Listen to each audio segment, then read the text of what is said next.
Can you close our door over? Thank you. Hi. Hey. You're live. Hello! Welcome to our first 2K live stream of 2014. I'm Stephen Reid. Hello. You can find me online at Rockjaw. And with me today, in person, is our very own Gal Friday, Kate Distler. Hello. There we go. Hello. There we I'm go. going to be over here in the chat. Kate will be on the live stream later on playing Civilization, but we are here to talk about the Humble Bundle. We've been really excited and very honoured by everybody's response to the Humble Bundle. So the Humble Bundle is, in case you don't know about it, an amazing deal on some great games. If you go to humblebundle.com, right now we have a Humble Bundle running for, and I guess in honour of, Sid Meier. Sid Meier's Humble Bundle is a fantastic bundle of games, all with Sid Meier's name on top of them. And you can get yourself a fantastic deal on these games by going to humblebundle.com right now, or maybe after the live stream. Anytime between now and Tuesday morning, basically. And for a contribution which can be as low as $1, but you're not going to contribute $1 because you're a nice person, you can get yourself Civ 3, Civ 4, both complete editions, Sid Meier's Ace Patrol Pacific Skies, and of course Sid Meier's Railroads, and that's the base games.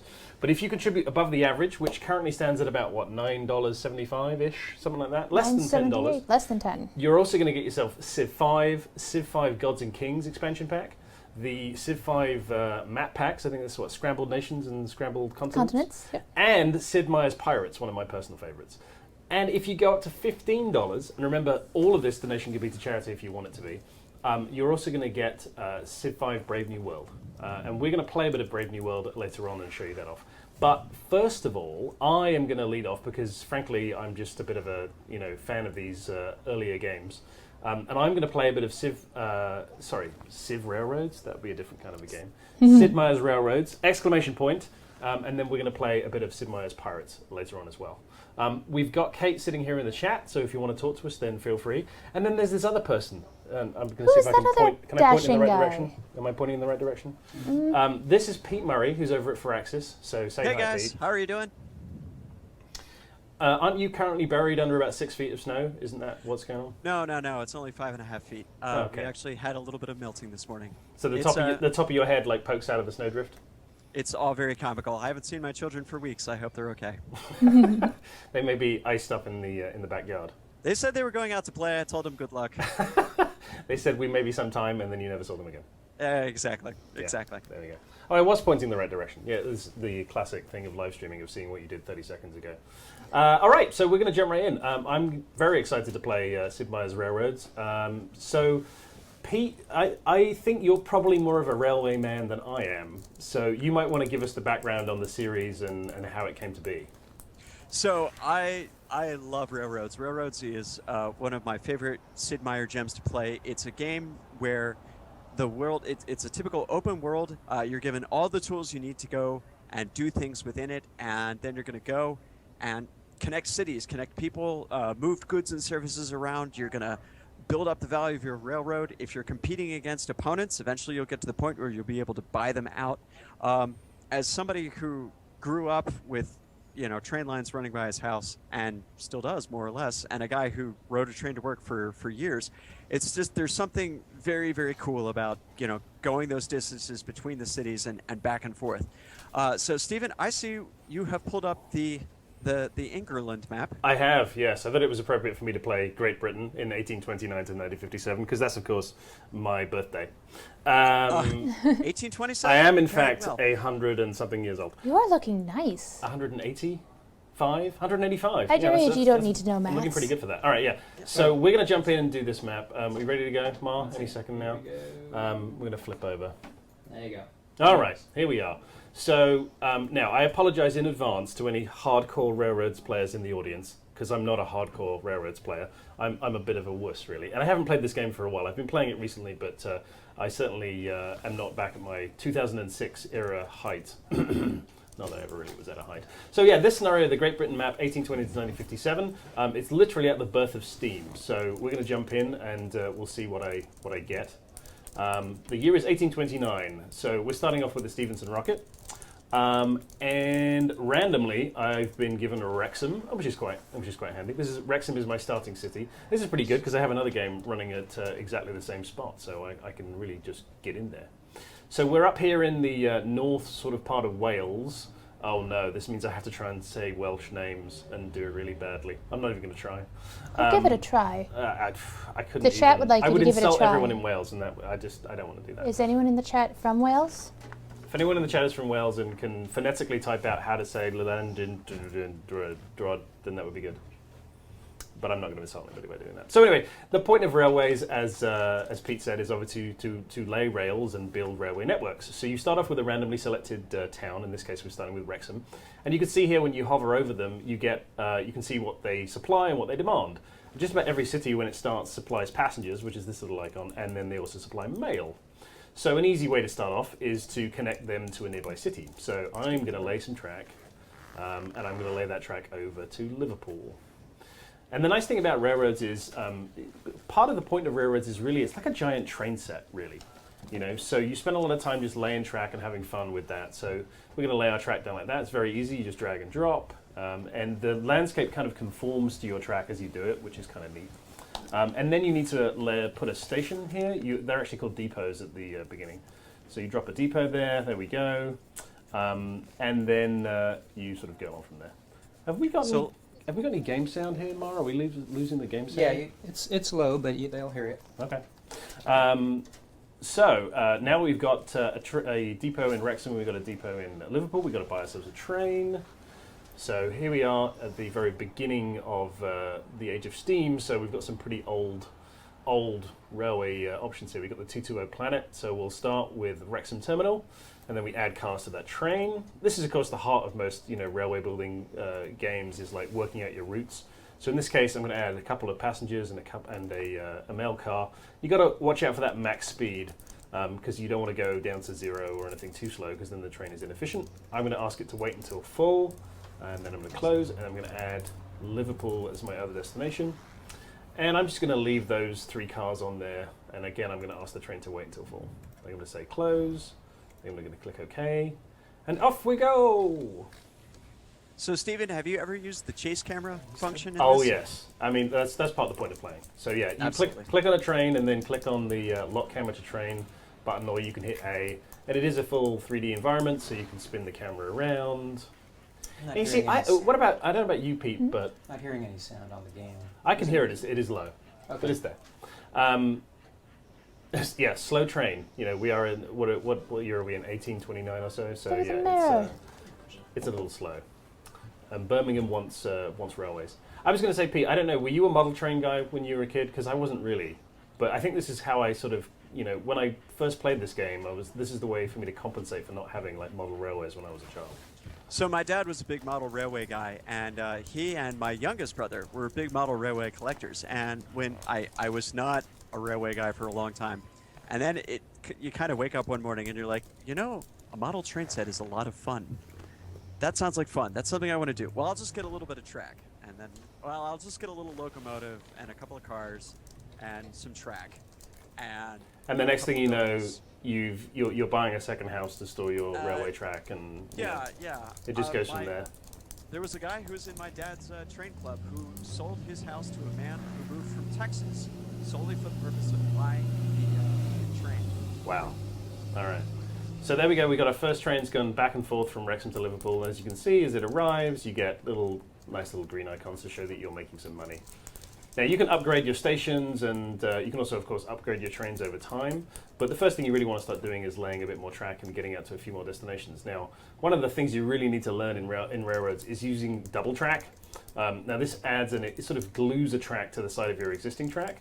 But it means that when you have 2 tracks, it's easier for the trains to get in and out of those stations, and ensures that things are a little bit faster. So I've double tracked at Liverpool here. Go on, Pete. And most critically, especially trains coming in and out of destinations, what you'll end up doing is you'll having a major hub like London, or I play a lot on the East Coast map, Philadelphia or New York. Having those double tracks in and out are absolutely critical, because otherwise your trains get stuck. And the train costs you money whether or not it's moving goods. And if you've got a train full of steel and it's just not making it to a city in time, you're losing that money. And that's not a situation you want to be in necessarily. Exactly. And low priority trains take a long time to clear those switches. So.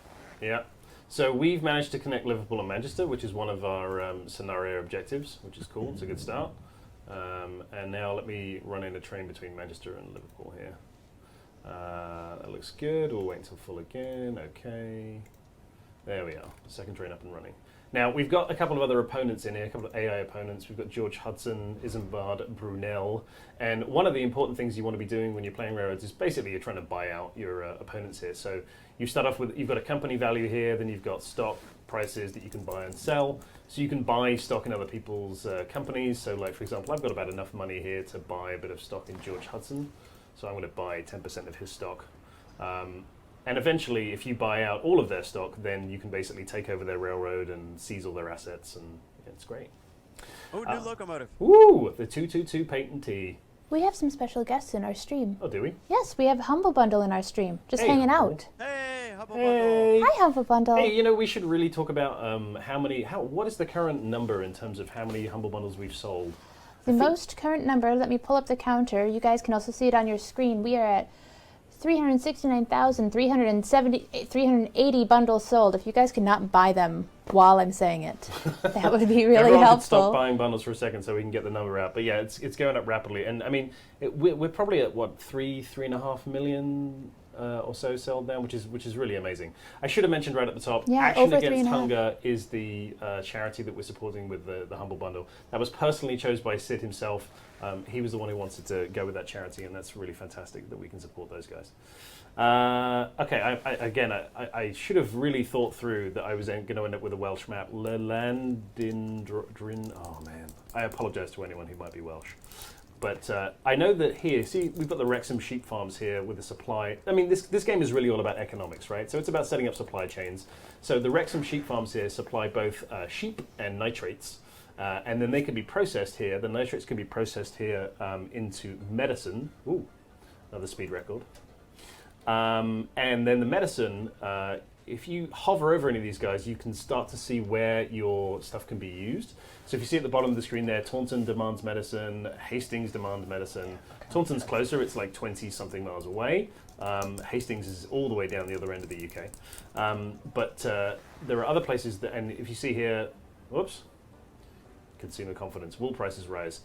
Wrexham also processes steel into weaponry. So there's all these places that you can start processing stuff. It's Birmingham over here, where if we deliver fish, we're going to process that into food. So it's really all about setting up supply chains, as I say. And if you click on one of the cities, like for example Wrexham here, in the map in the lower left here, you can see all the places that might demand or will take what that city will supply. And the other thing to note is here you can actually buy industries in cities as well. So of course that's an important part of what you want to do. So we've got our two trains running. We've got our Liverpool to Manchester run, and we've got our Wrexham to Liverpool run. So where do we want to go next? What do you think, Pete? Where do you want to expand towards? Well, that big city that's to the south there, that looked like a good target. I would actually look at making that kind of a medium-term objective, is that end up being the central part of our hub, of our rail network. Our network this is the here? early part of the game. Yeah. Because you got some larger cities nearby. Big cities consume a lot of medicine, a lot of steel. They tend to be good final destinations for a lot of things. So what I might do... Oh, You know what? a tunnel patent. Ooh, let's talk about patents. Let's talk about Patents come up from time to time. These are ways to render railroad faster or cheaper or better, and you have an opportunity to bid on them. If you bid on them, your competitors may bid on them as well. Like Which they down are there. doing right now. So- I'm like, hurry up, Pete! I need to put in my bid. I'm gonna try and jump on it. get this one. So this is a tunneling patent which halves the cost to build the tunnels. Isambard Brunel's got the current bid at 10,000. Every time you bid, the clock resets. But you can actually come in here and you can try and do the eBay style snipe, but unfortunately it doesn't really work because they're at 1. Whoops. So you see, the clock resets each time, so that the numbers continue to go up. You can, of course, ignore the auction if you don't want to be bothered with it. And, of course, you do the classic thing of basically trying to get those costs up. So I'm going to try and push this one higher. Let's just see if I can get them to 200,000. Yep, there he goes. Well, as far as I'm concerned, he can spend that money because I don't see any big tunnels in my future right now. So. Inevitably, the tunnel and the bridge patents end up paying for themselves fairly quickly, as long as you're not pushing them in the 200,000 range, because those digging and you almost made me bid again there, Pete. I was like, oh, are you saying really? Should I bid again? And then it went away. No, Right. that was your call. You know, an interesting thing I was going to point out. I'm playing this map separately on my own PC at home, and I just realised, of course, that the supply demand is randomised, right? Because in my game, there's a hospital over in Peterborough, and there isn't one in this game. So that means, interestingly, you know, your strategy has to change a little bit each time. Because I just thought, oh well, I'll be able to take the stuff here from the sheep farms and then convert them here into medicine, and then I'll take them over to Peterborough. But in actual fact, I've got to adjust my strategy because the medicine supply is somewhere else. So you And got to that's think part of the genius that Sid has in terms of creating replayability within the game is the fact that these victory conditions change, or these economic conditions change every time you go into it. The game resets itself. It's always different when you come back. And these are the things that he automatically thinks of, and it would take me, I would never come up with that. All right, now I got to think about where I got to get some freight going, because freight's really where the money is. So let me think about it. Okay, so the Liverpool textile mill here will process sheep into clothing. So we probably want to run something from these two sheep farms here. Now we can do two here. Okay, now the thing is we can't start the line in any of these places because you've got to run line from an existing track. So what I'm going to do is I'm going to double track here at Liverpool. There we go. And then I'm going to do a single track. It's going to be a little bit of a curve. Now, what's interesting to note is, as you see here, you can see the landscape conforming, and the price will change. And what you want to be looking at, you probably can't read it on your screen, but you can see here, what I can see here is it talks about the cost of structures, the cost of fills and cuts. It also talks about the maximum speed that can be run on that track and tells you the grade. So in this case, it's a gentle uphill. Now it's becoming a moderate uphill, which of course means that you know, things will go slower. The max speed can increase though, depending on the structures you build, which is important if you're going to run a really long game. So I'm going to stop it here. It's 162,000, and then I'm also going to continue to lay additional track because I'm going to try and get both of these sheep farms, double my sheep input. Now that's actually a really good strategy to use, because as you get along later on in the game, you'll get more and more powerful locomotives capable of carrying more and more cars. And Exactly. you know, one locomotive or one train hauling a bunch of cars is much more efficient than in multiple trains with just a small number of cars apiece. So you're setting yourself up for success later on. That's right, Pete Murray. I'm setting myself up for success. Okay, so we're starting off here at the Wrexham Sheep Farms. I'm going to add 4 cars there. That's ambitious. Wait until it'll be maybe 3, and then 2 cars. 2 cars, 2 cars. All right. I'm going to take the expert's advice here. All right, we're going to to 2. Still going to wait until full, and then we're going to go stop at the Liverpool Sheep Farms, add 2 more. Again, wait until full, and then finally we're going to end up at Liverpool itself. Make sure you dump the cars at that point. Exactly. So you're not hauling empty cars back. Yeah. So when you get there at Liverpool Depot, remember this is what the train is going to leave the station hauling. So I want to say clear, which means that they end up here. And then I can close that, and that's totally fine for them to be cleared. Now, actually, if I wanted to be clever about this, Pete, I should actually now have this car. Should I have it go to the Liverpool sheep farms here, so that because at this point it's going to start here, go here, and then go all the way back to here. I could have it go to here, pick up cars, but that seems. I think go all the way back. Yeah. Yeah.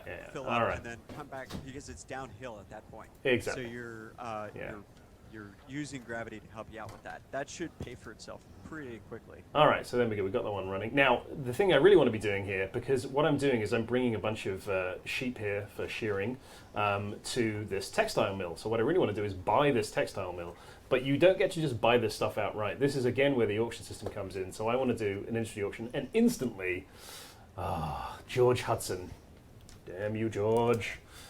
Immediately, he's in there to try and outbid me.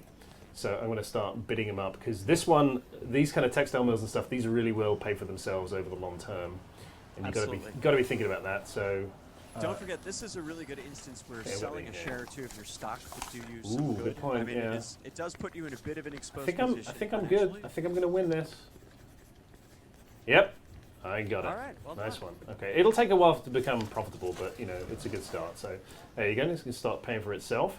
That means it's going to start generating clothing here, and then let's see who wants clothing. I'd imagine everybody wants clothing, right? Or is it just a bunch of naked people walking around On the left in side. Sid Meier's railroads? Supplies passengers. That would run counter to every experience I've ever had with the UK. 100 naked people running around. Yeah, as far as I recall, there's definitely some. I'm just looking. There we go. Textiles. Nottingham demands textiles. Not too far away. And in fact, right. You see, this is where I realised I should have paid money for that damn tunnelling patent. So here's the question, right? So we're going to start. We could have this train haul textiles all the way to Nottingham, or we could add another track to give it a clear run. What's your feeling on that one? Any preference? Just for giggles, cost out what it would do to run through the mountain. With a straight track from Manchester? A straight track from All Manchester. right, here we go. So Manchester, so you can see here, it will potentially run over the mountain, but as you can tell after a while it says, no, it needs to be a structure. 206,000, that's not too bad. I've got, what, 558 there, something like that? Now you can see there's a little green kind of circle around Nottingham. That just shows you the area of influence and where you need to terminate your track, basically. It doesn't have to go all the way in, so you can save a bit of money by just going to the edge. So I'm going to do that. Again, throw another depot down. Now, depots are just your starting point. What you want to do really is upgrade them. So this is in Manchester, here's a depot, and I can upgrade it here. Go up to a station, that's going to cost me 100,000. And what that does is just speed the load and unload speed. In fact, I'm going to go all the way to a terminal, because Manchester deserves it. It's a nice place. All right, now we're going to look at this train here. And we want to change its route, so we can modify the route here. So it's starting off in Liverpool Depot, and when it's hitting Liverpool Depot, it's now got textile cars. So Well, there aren't any yet. Oh, no, there are. Look, 4.26. See, Oh, that's sorry. live. So now this is the thing that it's struggling a bit, this train. So I'm wondering, can we upgrade? Have we got? No, we haven't got any other trains yet. So we have to stick with the 222. So what I would do is actually run a new train that just handles the textiles for right now. Wait until you have a little bit more powerful locomotive, and then delete this one and the Start a new one entirely. textile one. Yeah. The Textile Express. That makes sense. Yes. Exactly. Alrighty. Now The Burberry Express. we want to get to Birmingham, but again, I have to run track from an existing spot. There Speaking you of go. the devil, the Iron Duke, that'll do. So we don't have to delete the train, we can actually upgrade it. So if I grab this one, I can just say replace this train's engine with a different engine. You can see here it tells you what the trade-in value is, what the adjusted cost is, maximum speed, and so on.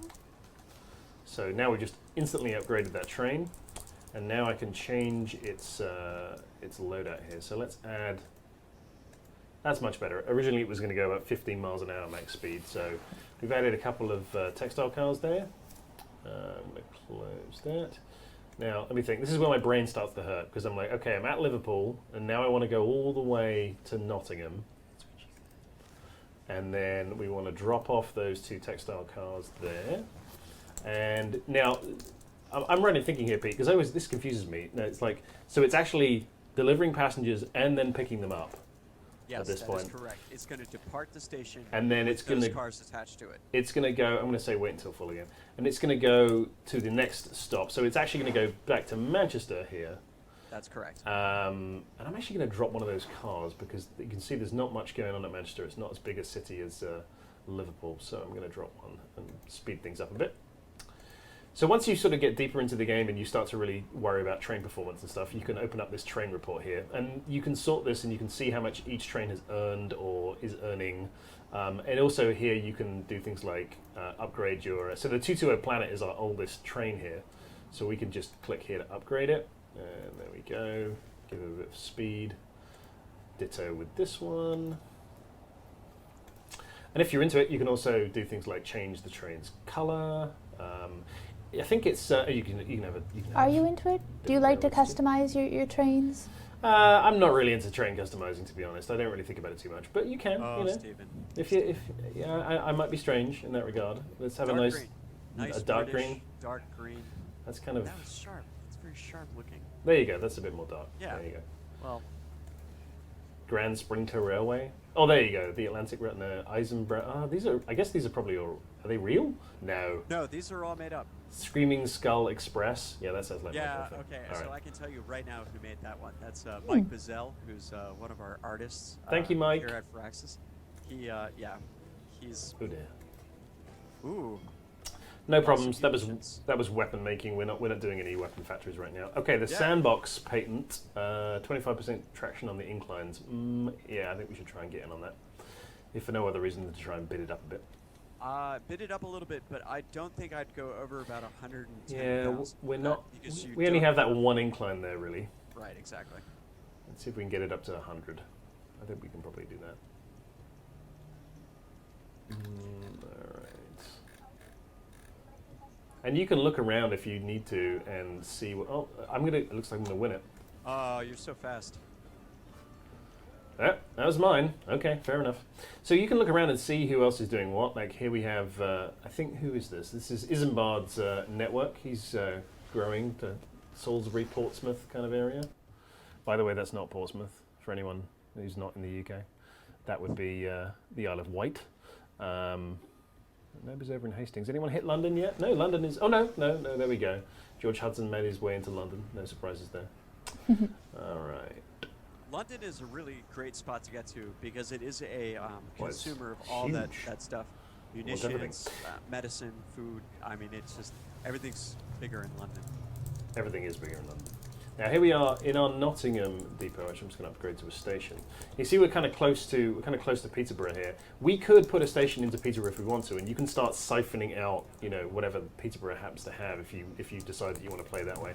I noticed that Lincoln Hospital is demanding medicine here, so we might want to expand up that way and start a route all the way down from the sheep farms, because we haven't got anyone pulling nitrates out of the sheep farms yet. And that would need to go to Liverpool. Oh, was it Liverpool or was it? No, it was Landinrod, a place I can't pronounce. It's a terrible thing. So could you swing up from the south? So could you like double track out of the sheep pen area? Yeah, that's what I was thinking. Yeah. So we could double track on this one here and lay some track down. Got any questions in the chat, Kate? Or Yes, is everyone we've just had a couple of completely questions. bored by my commentary? Why didn't you choose flamingo pink?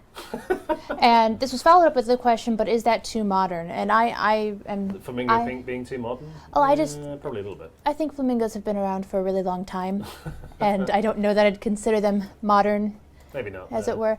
No. But another question that people are asking, and I don't know how ready you are for this, Okay, go on. the next game. The next game that we're going to show, are they already Yes. bored? No, it has nothing to do with that. But our tight schedule, which I'm sure you appreciate as a you see, runner I'm of just going to lose trains. myself in this game. I'm just going to keep going until people tell me to stop. So Well- I don't know where we are right now, time-wise. It's one of those things where you could keep going forever, but if you I did could. have to switch, If I did have to switch, the next game we're going to play is going to be Sid Meier's Pirates, correct. which I'm super excited to play. I've got 4 tracks in Liverpool already. I think I've double-tracked one too far. It was a double track too far. They will just stack those tracks. Well, I didn't need that one, is my point. I can actually extend this double track all the way down from Wrexham like this, and then I can lay one more track. It's a bit of a tight curve here. But Oh, we're don't gonna- do that! Don't do that! Oh, Why not? What? That's good. What's wrong with that? It's because you'll be going about 5 miles an hour around that curve. What, you want a longer curve? Is that what you're saying? Or? No. I'm saying you don't even need to. You want to go this connect way? that. You want to Yeah, go just- that way? Yeah, just go back past the sheep farms. But then we haven't. So you want to double track all the way down here? Yes. But then where am I going to connect? You see, here we start to get into the problems of connecting tracks. You see, because is it going to double track in there? I don't think it will it? Let's have a go. It's an empirical question. Is it an ecumenical matter? It's, Hold on. Yeah, this is the UK. Whoops. We're allowed to address Did the wrong empirical thing. questions by just doing it. Figuring Okay, it out let's later. try it. Let's try it. Here we go. We're double tracking. There it goes. No, you see, it's going to fail there because it's trying to connect 2 double tracks together. You see. Try double tracking on the outside. But I've already double tracked on the inside, Pete. Like this is all my plans have failed now. This is a disaster. No. This is It's terrible. not a failure. All right, so Double track the outside. All right, here we go. double track the outside. All Try right. it. Try it. All right. And to be fair, that does let me go through 2 sheep farms, which is a good thing. Oh, There we what? go, all the way Oh, in. What? All the way Look in. at that. All right. Look at that. New train. Start up. Where are we starting? We're starting At the sheep farms. at these sheep farms, and then we're going to go backwards, right? Okay. Right. So we'll start. This livable sheep farms will add. I'm going to say 3. I'm going to go 3. 3 nitrates, I should say. I don't want to think what nitrates might be. I have a feeling we might be talking about poop. It's I think we're talking about poop. When we say nitrates, I think we're talking about poop. All right. Oh, Then well, close that, you know. and then that's going to go to something everybody does. the depot That's the here. book, right? It's Oops. nature. It's part of life. Why is it not adding? Oh, because I haven't double tracked all the way there. Like a fool. Hold on a minute. Let's cancel that. I'm going to keep double tracking. Or actually, we've really got to. Well, what I should probably do is just delete this bit of track, right? And then try Why and. don't you do that? Because I double tracked on the wrong side, you see. But we might need it later. All right. We'll try and connect it. We'll see if we can do that. Or you can join it up. I mean, you Yeah, that's can what I'm going to do. Like, spur into it. right there. Yeah, There you go. There you go. There you go. Look at that. Okay, let's try that one more time. Do I still have that train? If I cancelled it, does it actually exist? I don't think it exists. No, you canceled it. You basically said, never mind. I'm backing out of my purchase. All right, let's start that again. 1, 2, 3. Wait until 4. So I've got a tweet from Chris Solsbeck at Firaxis. He is, Oh, hey, Chris. He's like, "What on Yeah, earth are he you says- doing?"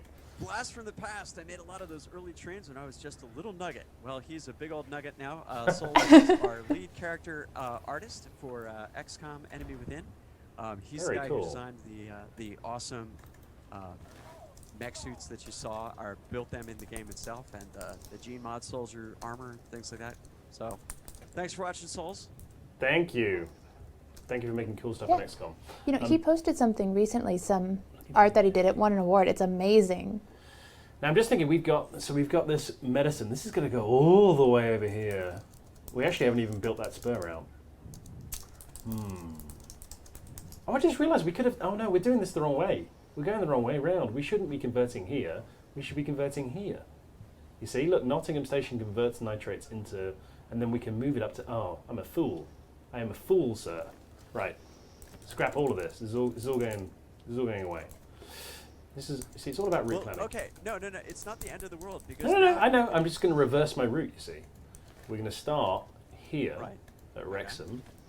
Yes. We'll have yes, 3 yes, here. okay. Wait until fall. Then we'll go pick up 3 more. 1, 2, Yeah. 3. Yeah. And then I'm hoping, I think I might have to double track again. You are double tracked out that way, aren't you? I don't think I'm double tracked all the way. See, yeah, I can't add it. I'm getting all flustered now, Pete. Like, this is like, this is stressing me out. Isn't this great? I love this game. This is just such. This is one of those. All right, games that let's you're like, I'm get gonna some sit track and I'm down. gonna Play this for 45 minutes. And then tops. it's like, And yeah. then you're like, I don't know what it was that I had to do afterwards, but it was definitely not as important as this is right All right, now. we're gonna Hopefully merge. nothing time sensitive. Need their nitrates.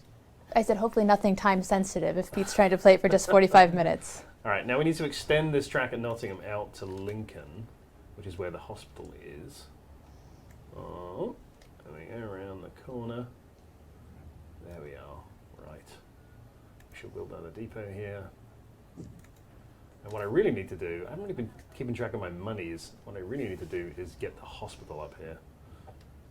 If I can buy it. Yeah, there it is. There's the hospital. Let's see if we can buy that. But I can almost guarantee that I'm going to be seeing some bidding on this. It's pretty expensive, 192,000. But I better sell some stock. Oh, I haven't been paying attention. Look, George Hudson's been buying up my stock. Look, he's got 30% of my company right now. Uh-oh. I've only got 10% of his. Although the cool part is that increases the value of your stock. So the That more is people true. buying your stock, the more valuable each piece Better of it stock is. becomes. Every time you sell a piece of stock, it reduces the price of it. All right, we got the hospital. And now you see we really need to buy the chemical plant as well, because we want to own the entire chain here. So let's see if we can get this. This is only 84,000, so I'm sure we're going to see some bidding on this one. Yeah, there we go. A 50,000 increase from Mr. Hudson, who's now onto my plan. He's figured it out. Oh, look at this. Brunel jumps it up by another 50. I'll get a 200. Come on now. Oh dear. Don't want to invest in coal. 214. 224. Come on now. You're gonna end up with this. I think at 224 it's not too bad. The odds are you'll make that 3, back pretty 2, quickly. 1. Yes, Woohoo! it is It's all yours. mine. Right. Okay. Third time's the charm. Here we go. Buying a train. And now we can get all the way out to Lincoln. So let's start here. And 1, 2, 3. Then we'll go there. Add 3 more. Whoop. Yeah. And then we're going to go. Where are we going again? Oh, we're going here. Nottingham Station. And I'm going to clear out that one.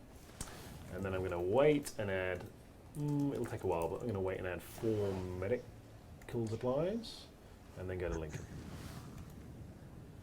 Clear those out. Now, what do they actually produce? Oh, they produce food, but they haven't got any food right now, so we'll have to figure that out later. Yeah, you have to get fish meal or And something. I'm going to make this a high priority train because it's got a long way to go, but it's going to make me loads of money. One thing you can do is actually you can check the price of goods at any time by clicking down here. So currently medicine and war arms, munitions or whatever are very high in terms of their per car cost. So medicine's a good one for me to be hauling. Oh, wait a minute, I just thought I'm picking up medicine there, but where am I getting rid of it? Who demands medicine? Did I not think this through, Pete? I don't think I thought this through. Who needed medicine? Peterborough wants food. Who wants medicine? Let's look over here. They want food. No. Oh, wait. No, they're producing. Oh dear. They want food. Nobody wants medicine. Everybody's really fit and healthy and totally fine. Hey, you know where else we could use medicine? Where? Sid Meier's Pirates. The open sea. Our pirates. That is a segue for the ages. Mm-hmm. Thank you.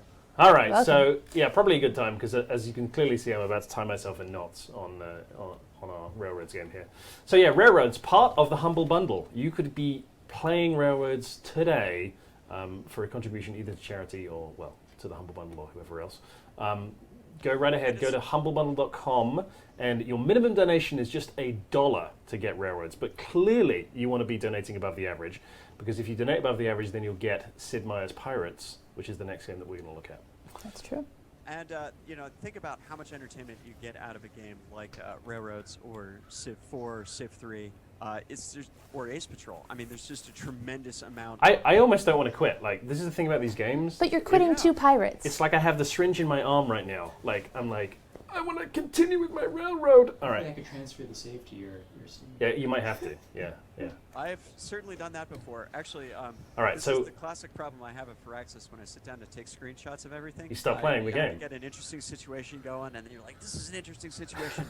You take some screenshots or some footage, All right. and then you're like, all right, I'm just going to play this out for a few more minutes and see how it goes. we're going to retire, and in the great tradition of Sid Meier games, we're going to see how well we Yeah. scored. Hey, not too Wow, bad. That was pretty good. My new career as a riverboat gambler. Yeah. Not There at the you bottom of the go. pile. Nice. You Not know, a hobo. above snake oil peddler, which I think is definitely a good career move. All right, let's exit out of that. Mar, shall I Great just, game. shall I just jump in here? Railroads. Oh yeah, hit that. Yeah, hit that. All right. So like we said, we're here and we're playing live to support the Humble Bundle. I got it. Give me a second. I'll get there. And you can go ahead and pick up the Sid Meier Humble Bundle right now, anytime between now and Tuesday. I should say, if you are, by some incredible method, watching this in the future, these games are all available on Steam. You can pick up Sid Meier's Railroads, Civ 3 Complete, Civ 4 Complete, Pirates, the whole 9 yards. They're all available on Steam, so go ahead and grab them if you're in the future. And unfortunately, you missed out on the Humble Bundle. Are we ready? Yep. We good to go? All yours. So Pirates, oh man, I played so much Pirates back in the day. 2004 was when Sid Meier's Pirates was released. This, of course, is the sort of remastered, remixed, HD version, as it were, of the original Pirates game, which came out in 1987. One of That's amazing. Sid's earliest games. We should have said, of course, Railroads essentially descended from Railroad Tycoon and Railroad Tycoon 2 and 3. Railroad Tycoon was originally made in 1990.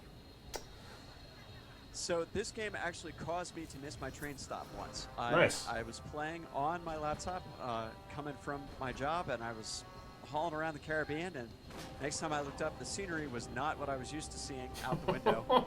And I had made my wife drive 30 miles to pick me up from the terminus of the Penn Did you line. tell her you fell asleep or something? Or did you come clean and say I was playing a game? May have cited a number of additional factors which may or may not have played into it, but let's be honest, it was pirates. I hope your wife doesn't watch this stream, because now she's going to know the truth. Hi, hon. Happy Valentine's Day. Uh-huh. All right, this is a little bit of backstory to start us off. How you end up becoming, essentially, a pirate.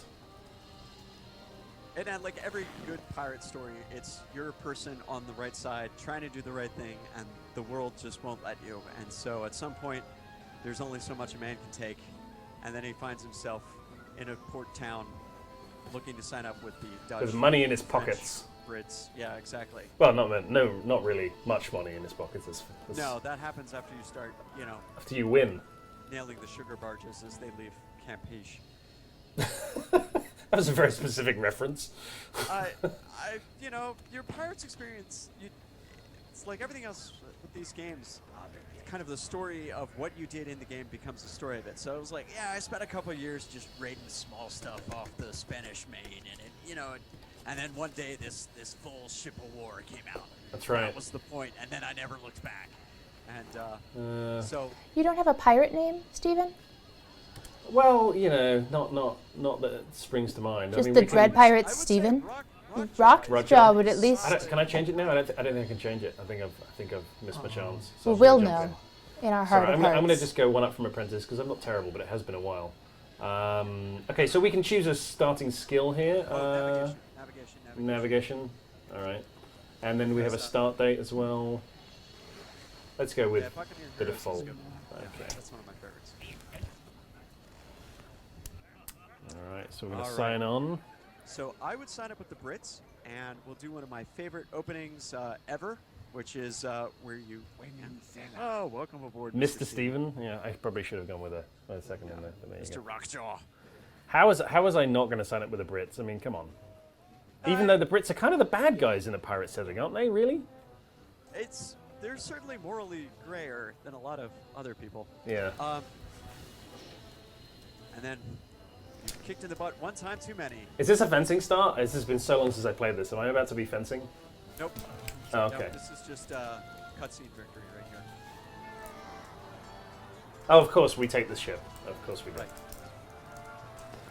And the thing is, this game starts you out with a sloop, and a sloop ends up being just a really solid pirate ship all through the game. I mean, it doesn't hold a lot, but it's a lot more effective than a lot of people give it credit for. One of the things about the game is that there's no dialogue. There's not actually any spoken dialogue. It feels to me, and sometimes it's a bit like The Sims does pirates. Even though they're not actually doing real Simglish, but there's kind of a feeling. Yeah, har har. It's lots of sort of non-verbal grunting. And that was all done by the guys here at Firaxis. We have a long tradition of doing our Very crowd talented. voices in-house, so it's a lot of fun. So Pirates it's one of these classic open world games. It's one of the reasons why I love it so much. You really don't have any constrictions on what you want to do or where you want to go. Nope. The seas are open to you. So Exactly. Sink or swim, literally. One of my favorite things to do at the beginning here is to immediately set sail for Port Royal in Jamaica. okay. And because what that does is that puts you right in the heart of the Caribbean, and you are free at that point to go where you will. That's a really high quality painting for the 1600s. I just want to point that out.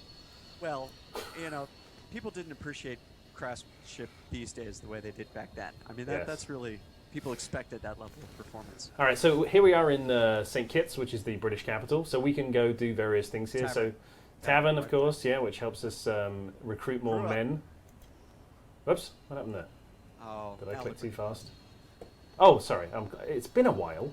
All right, so yeah, I can talk to the barman. I can talk to the bar lady, Barmaiden. barmaiden, She might be a wench. Take a look at that outfit. a saucy wench. I think, if I I'm remember not rightly, speaking this to is her the crew. character, There we go. just her attire. 32 men offers to do your current. Oh, fine. Yeah, let's do it. Yeah, Welcome well, aboard. wow, that's a good call. That was a great haul, actually. Somebody must have just cashed out their pirate ship. And if I remember rightly, oh yeah, this chap is he tells you things about places you can potentially go to. He So might sell okay. you something cool or a piece of All right, there we treasure map. go. It tells us what's available to us in Cartagena. Good. What's that? Oh yes, yeah. She tells us a bit of rumors. The Roosendahl, bound for San Juan, is carrying over 1,000 in gold. That's good. We may need to go get him. I'm just saying. You're just He saying. He might have an accident. Looks like he's on the way. Yeah. Let's try the 1,000 is barman. a lot of money. The governor of Nevis's daughter is apparently a real beauty. That's good to know. All right. Well, So we've gathered all our rumors. Let's go back. I think that's all we need to do right now, right? might check with the shipwright to see if he's got any upgrades for our sloop. While you're doing that, Sure. Maren, you can hear me too. We've had a couple of requests for Pete's mic to be turned up. Yeah. They want to hear Pete. They want to hear the Murray. They do. They don't know what they're asking That for. or turn Stephen's mic down. We're not sure. So, Chad, if you just want to keep me updated, I will interrupt what is much more interesting conversation with your request. We will So get it the sorted out for you shipwright guys. Could offer upgrade the ship with fine grade powder, but that needs 500 gold, so I can't do that. So we're gonna have to. Okay, that's fine. We don't need the high-grade powder. Let's go ahead and sail away, and we're going to head almost due west at this point. Let's see if we can intercept that ship that's coming out. Is that him behind us I there? think that's it. As it says, Is he British? yeah, he is. No, we don't want to go after him. Where is Uh, that? Was it La Rochelle? I can't remember. It was the Rosendahl, wasn't it? No, it's Yeah, not it was that the one. Rosenthal.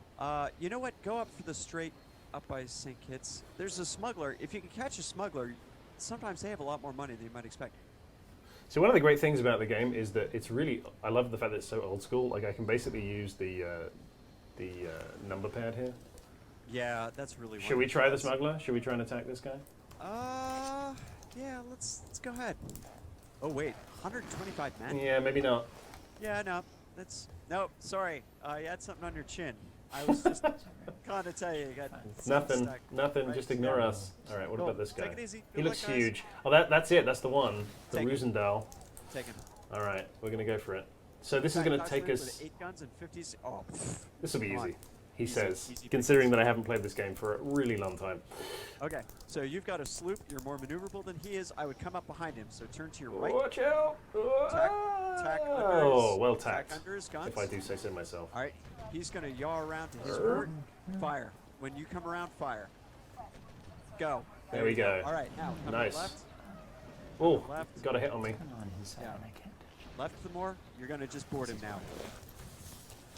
How do I You don't board? wanna I beat can't him up. remember how to board. You I don't gotta wanna get beat him close too enough, much. don't I? There you go. Come up behind him. You got it. Come on, it's board. got it. It's You board. got it. Almost there. Don't eat that next broadside or you'll really regret it. Okay. All right. So now this is the little fencing section. So I would say rapier. I would say All right. rapier. I find an aggressive attack with a rapier is usually good enough. oh man. Oh, it's been Okay, such a hi. long time. High attack. 7 on the number pad. Oh All right, here we go. gosh. Ah, All right, nice. again, 7 again. Too slow. Okay, It's low. been 1. it's been so long, Pete. There we 1 go. again. Oh, 7. Oh, he.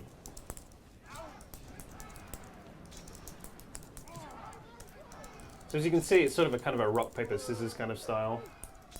You want to parry.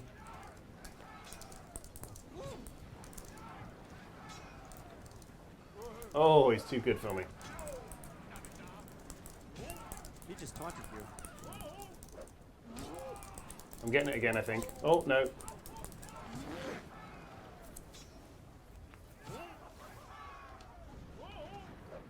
There we go. There you go. There Pushing you go. him up the Just a couple more. stairs. Just a couple more. You're almost there. There you go. He's Got him. defeated. Good job, Steve. Hurrah!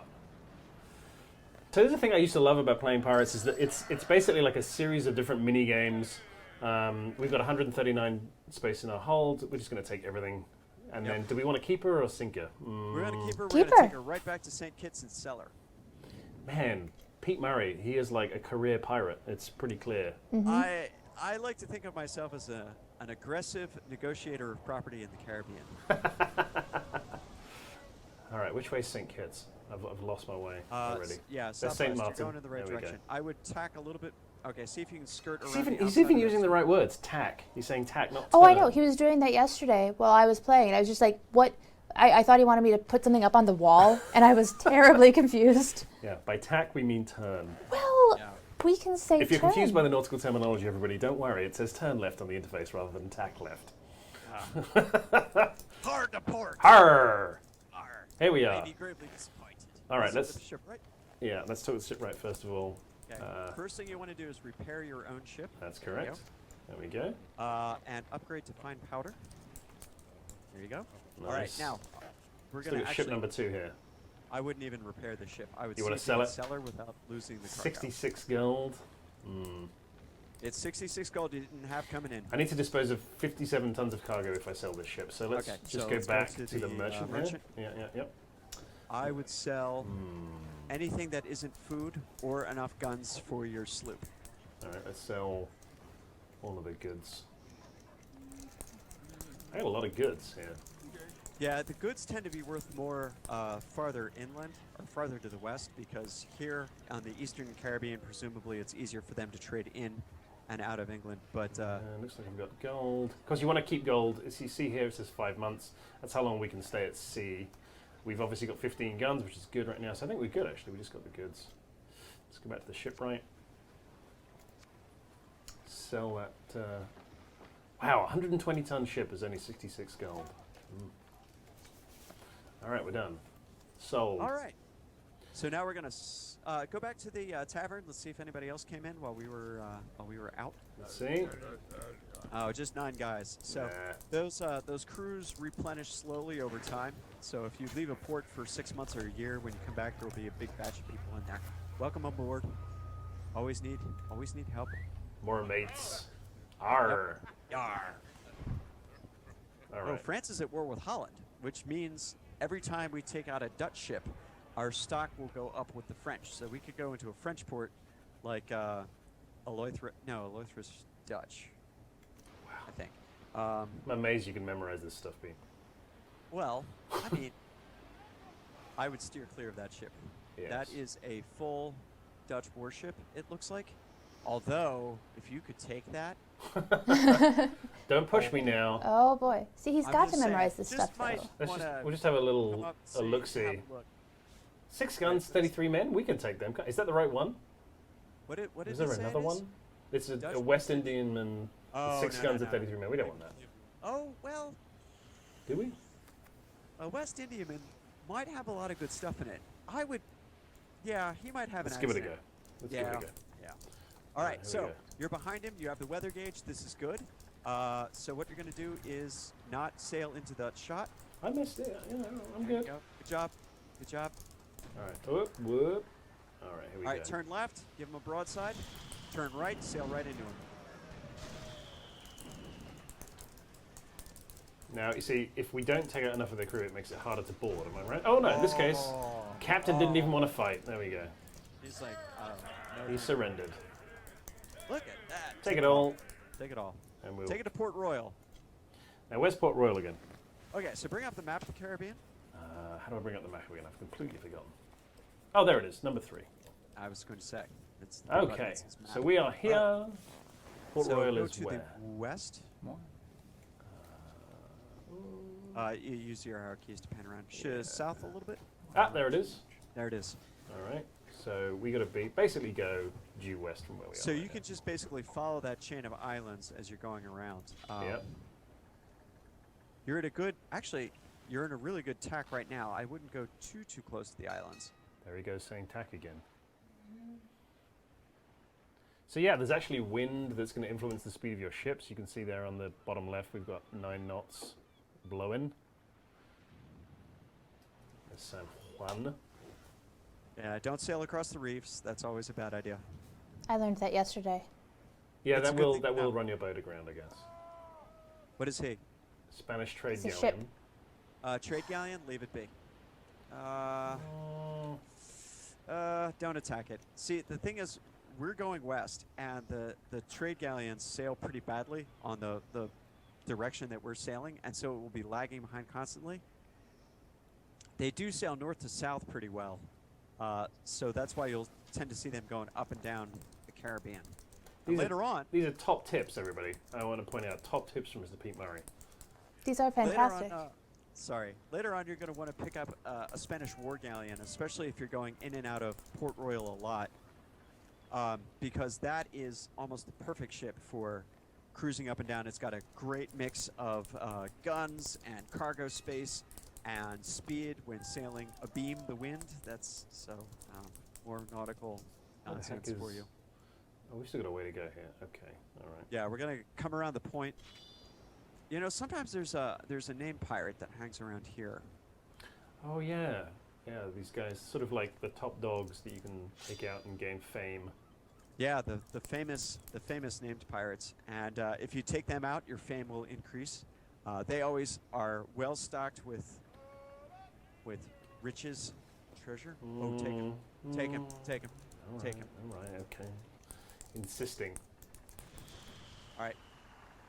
Give me a sec. Give me a sec. We're at a bit of a disadvantage. Yeah, the wind's. He's a bit of a small target. Come on now. Oh yes. Oh, almost. Good. He's going to come along. Okay, bear off a little bit. So put some distance between you. Yeah. And then turn hard. Give him another broadside. Give it. There you go. Oh, he surrendered. You surrendered. That's great. Welcome aboard, lads. What was he? Oh, pirate. they were just volunteering to join us. Which is Oh, okay. I like how Sometimes no one you has get- called me on my super obvious answers. Every time Pete has said, what is that? I've answered a boat, a pirate, water. No one's calling me on this. It's What a are they? dolphin, Kate. It It's is not a pirate. Yes, indeed. I mean, again, as I said at the beginning, this is an open world game. This is really one of my favorite genres. Period. I mean, I've said this a few times on the record. My favorite all-time game is Elite, which is a space game, which is actually being remade right now, or I guess a new version of Elite is being made. And Pirates really reminds me of that because it doesn't force you into any particular role. You can do whatever you want. Like if you want to trade, you can trade. If you want to act as essentially kind of like a mercenary, you can do that. It's really up to you, which is pretty awesome. I can see Port Royal in the distance. Land ho, as they say. Yep. How are we doing on time? How are we doing on time? Well, it is currently 11:57 a.m. where we are here in Oh, we're California. almost exactly at our halfway point. So this might be where we leave things off, I would say. Well, you're I going to know. be able to play Pirates a little bit more because our Ace Did I ever run Patrol on- time. Did I ever run on my railroads? Mm-hmm. It was totally worth it. It was Divide worth the it. Plunder is basically the stop the game, right? Isn't that the... No, it's kind of a cash-in point. Yes, so that's basically right. what you can do is your crew's happiness degrades over time, and it goes down faster if you have less food. It goes down slower if you have musical instruments for them to play. But at some point, they're just going to be sick of you, and at that point, you divide the plunder. You take the entire sum of the treasure that you have, you divide it up among everyone, and you get a cut of it. This is a cash-out point in the game. You can kind of decide, okay, I'm done. This is where I'm going to end my career, or you can pick it up and you can go back out to sea. So I would say I think we can divide not later. yet. We're not we quite can divide there. later, yeah. Yeah. So All right, let's go talk to the merchant. He hasn't got much gold, but I'm gonna drop some spice. That's worth a bunch. those Let's goods. sell our Yep, get rid of goods. those. As many as we can sell. He's out of money, but that's okay. Okay. We've got everything. Let's That's fine. buy a bit more food. I think get us back up to like 5 months. There we go. All right.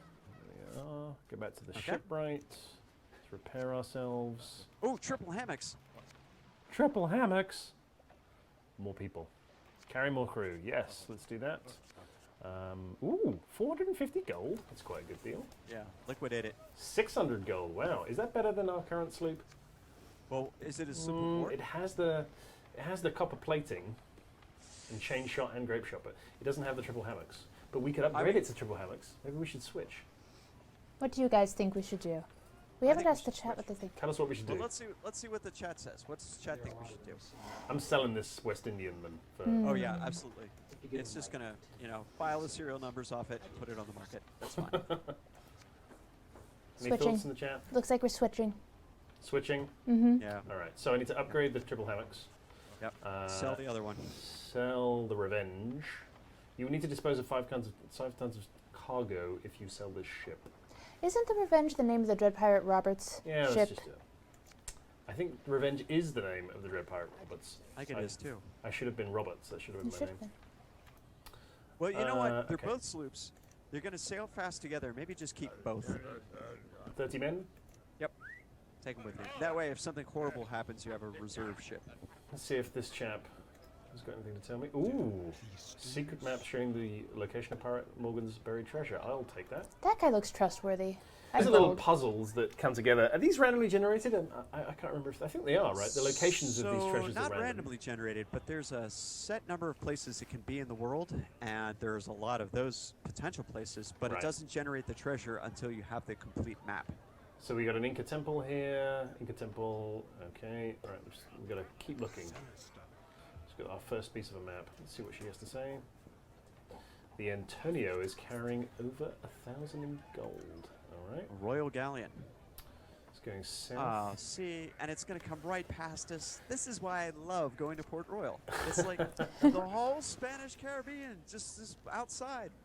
This is interesting. It says the soundly some fresh blood and some European immigrants have arrived at the nearest Jesuit mission. If I remember rightly, we can do kind of a we can ferry people, can't we? Right. You go to a mission, and there's a special mission that's generated at the Jesuit missions where you get to escort settlers to a nearby city. And if they arrive at the nearby city, That's right. then that city gets a population boost. I would head south. All I right. would head south. We're going to go down, and we are going to feast on the fat of the Spanish galleons as they trade in and out of the southern Caribbean. And remind me, this- which is the Spanish flag? Is it yellow? I think It is yellow. Yeah, Alright. this is my absolute favorite part of the game. When you are leaving leaving Port Royal to go south. Oh, look at that speed. I A know. good wind behind us. Yes. And this is really what the sloop Oh, does hello. best. Oh, who's he? A new friend. An invasion force. Ooh. Oh, Oh, wait, is it a flagship? It's a frigate. frigate. that's a frigate, Oh, frigate That's is gonna another be- really good but it's, ship. that's going to be tough, isn't it? Shall I give it a You go? can hack it. Shall I give it a go? Yeah. Let's Give get it a battle go. All on. right, here we go. Frigates are fantastic. Yay, So yay, yay. stay clear of the broadside. Fall off the broadside. There you go. There you go. All right, give him one of yours. Fire. Wait. Oh, I missed. Ooh. Oh, got a little bit of damage there. Oh, I really am rusty on my ship skills. All right, just board him. Just come over and board him. Just bored. 200 crew?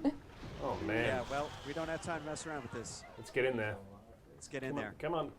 You can do this. see, Too. this There is- we go. there you go. This is going to be a fight. Yeah, here we are. All right. Nice. Wishes me luck. All right, go for it. Oh! Ah! There we go, better. I'm getting there. There you go. You got him. It's been a while, like I Don't said. slip.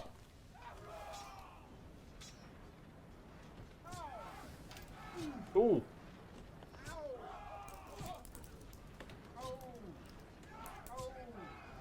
Oh, do it. I'm failing you here, Pete. Can I I'm make really a failing. suggestion? Get hit less. Not suck. Oh, yeah. no. Oh, terrible. Oh, no. We've gambled and lost. So this is what happens when you lose, guys. You see? This is what happens when you follow Pete Murray's advice. You end up in jail, Ah! It was solid advice. rotting in prison. Yeah. But don't worry, the game isn't over. So how much is he asking for? Because your face is obscuring it. What does it say? 500 gold pieces? 500. Oh, fine, I'll pay. Usually what people say about my face is it obscures things. Oh. Well, I think that's a pretty appropriate time to maybe switch over. So there you go, Sid Meier's Pirates, and we've really only scratched the surface. There's so much more. There's so many mini games and fun little activities to do. You can end up taking your you can search for buried treasure, as we saw. You can take your pirates and you can actually invade cities. You can like sack cities and stuff. There's a great little mini game where you get to romance the governor's daughter with special dances and things. There's just so much to do in this game. I mean, Save members of your family. yeah, you there's a whole get storyline. married. Yeah. And After it's- romancing the daughter too. That's That's right. going to be a nice conversation with the family. Yeah, It's like, how did you save treasure us, ship. sweetheart? I'm not gonna Oh. be able to take him. Oh look, there's Henry Oh, it's Morgan. Henry Morgan. We should at least try. I got 247 men on that large frigate. And on that note, let's play some Ace Patrol. You're not gonna see me attempt to. I'm not gonna fail once more. All right, we're gonna quit out of this one. Marshall, I'll hand over We're control going to put to a you nice for a screen up. second. You know what we're going to show them? We're giving away a really cool prize A after cool the stream. prize. An excellent prize. It's a Sid Meier prize pack, and Mara's going to show a picture of it while we think swap it's- around. There you go. Over That's my it. my right shoulder here. Am I eligible for the Sid Meier prize pack? You are not eligible to win. You're part of it. Oh, wait, I am? Would you be willing We're giving to? away a Pete Murray. We switching? The skies over Europe are a dangerous place, where Here. You come this way.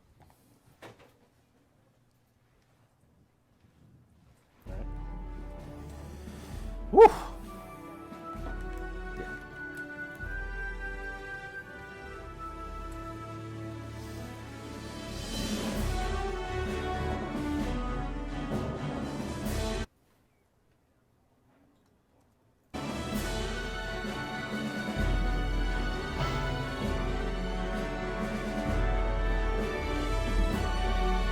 So are you guys there? I'm having a hard time hearing.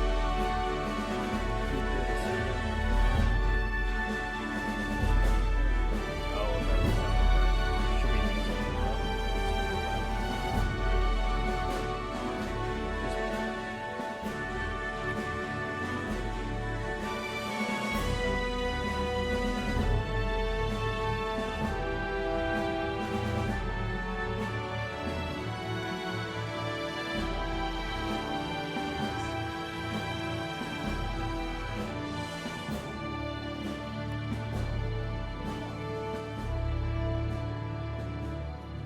This has been good. All right, we can figure this out. Hang on a second, guys. Okay. Oh, you're back. Good. Yeah, I'm back. We had some confusion as to what we could hear, what we couldn't hear, Okay, good. and we have solved it now, theoretically. I believe the sound effects on, the music off. We could leave this out. We Well, they're tried. both at the same volume, Yeah, there's no which would adjusting. mean as soon as I am totally destroying planes, which is what I'm going to be doing. Okay, so, hello everyone. I guess that was strange because we just swapped over. Well, I could adjust this maybe. Mara's going to adjust some things. In the meantime, Stephen is now in the chat, I am now in the chat. answering your questions, Alright, try that. saying things. And we are playing Ace Patrol. Now, this is the original Ace Patrol. Of course, Ace Patrol Pacific Skies is also part of that base. And I am going to begin playing as the British. Now, Pete, what can you tell me about the artwork here? Because some of these people look familiar.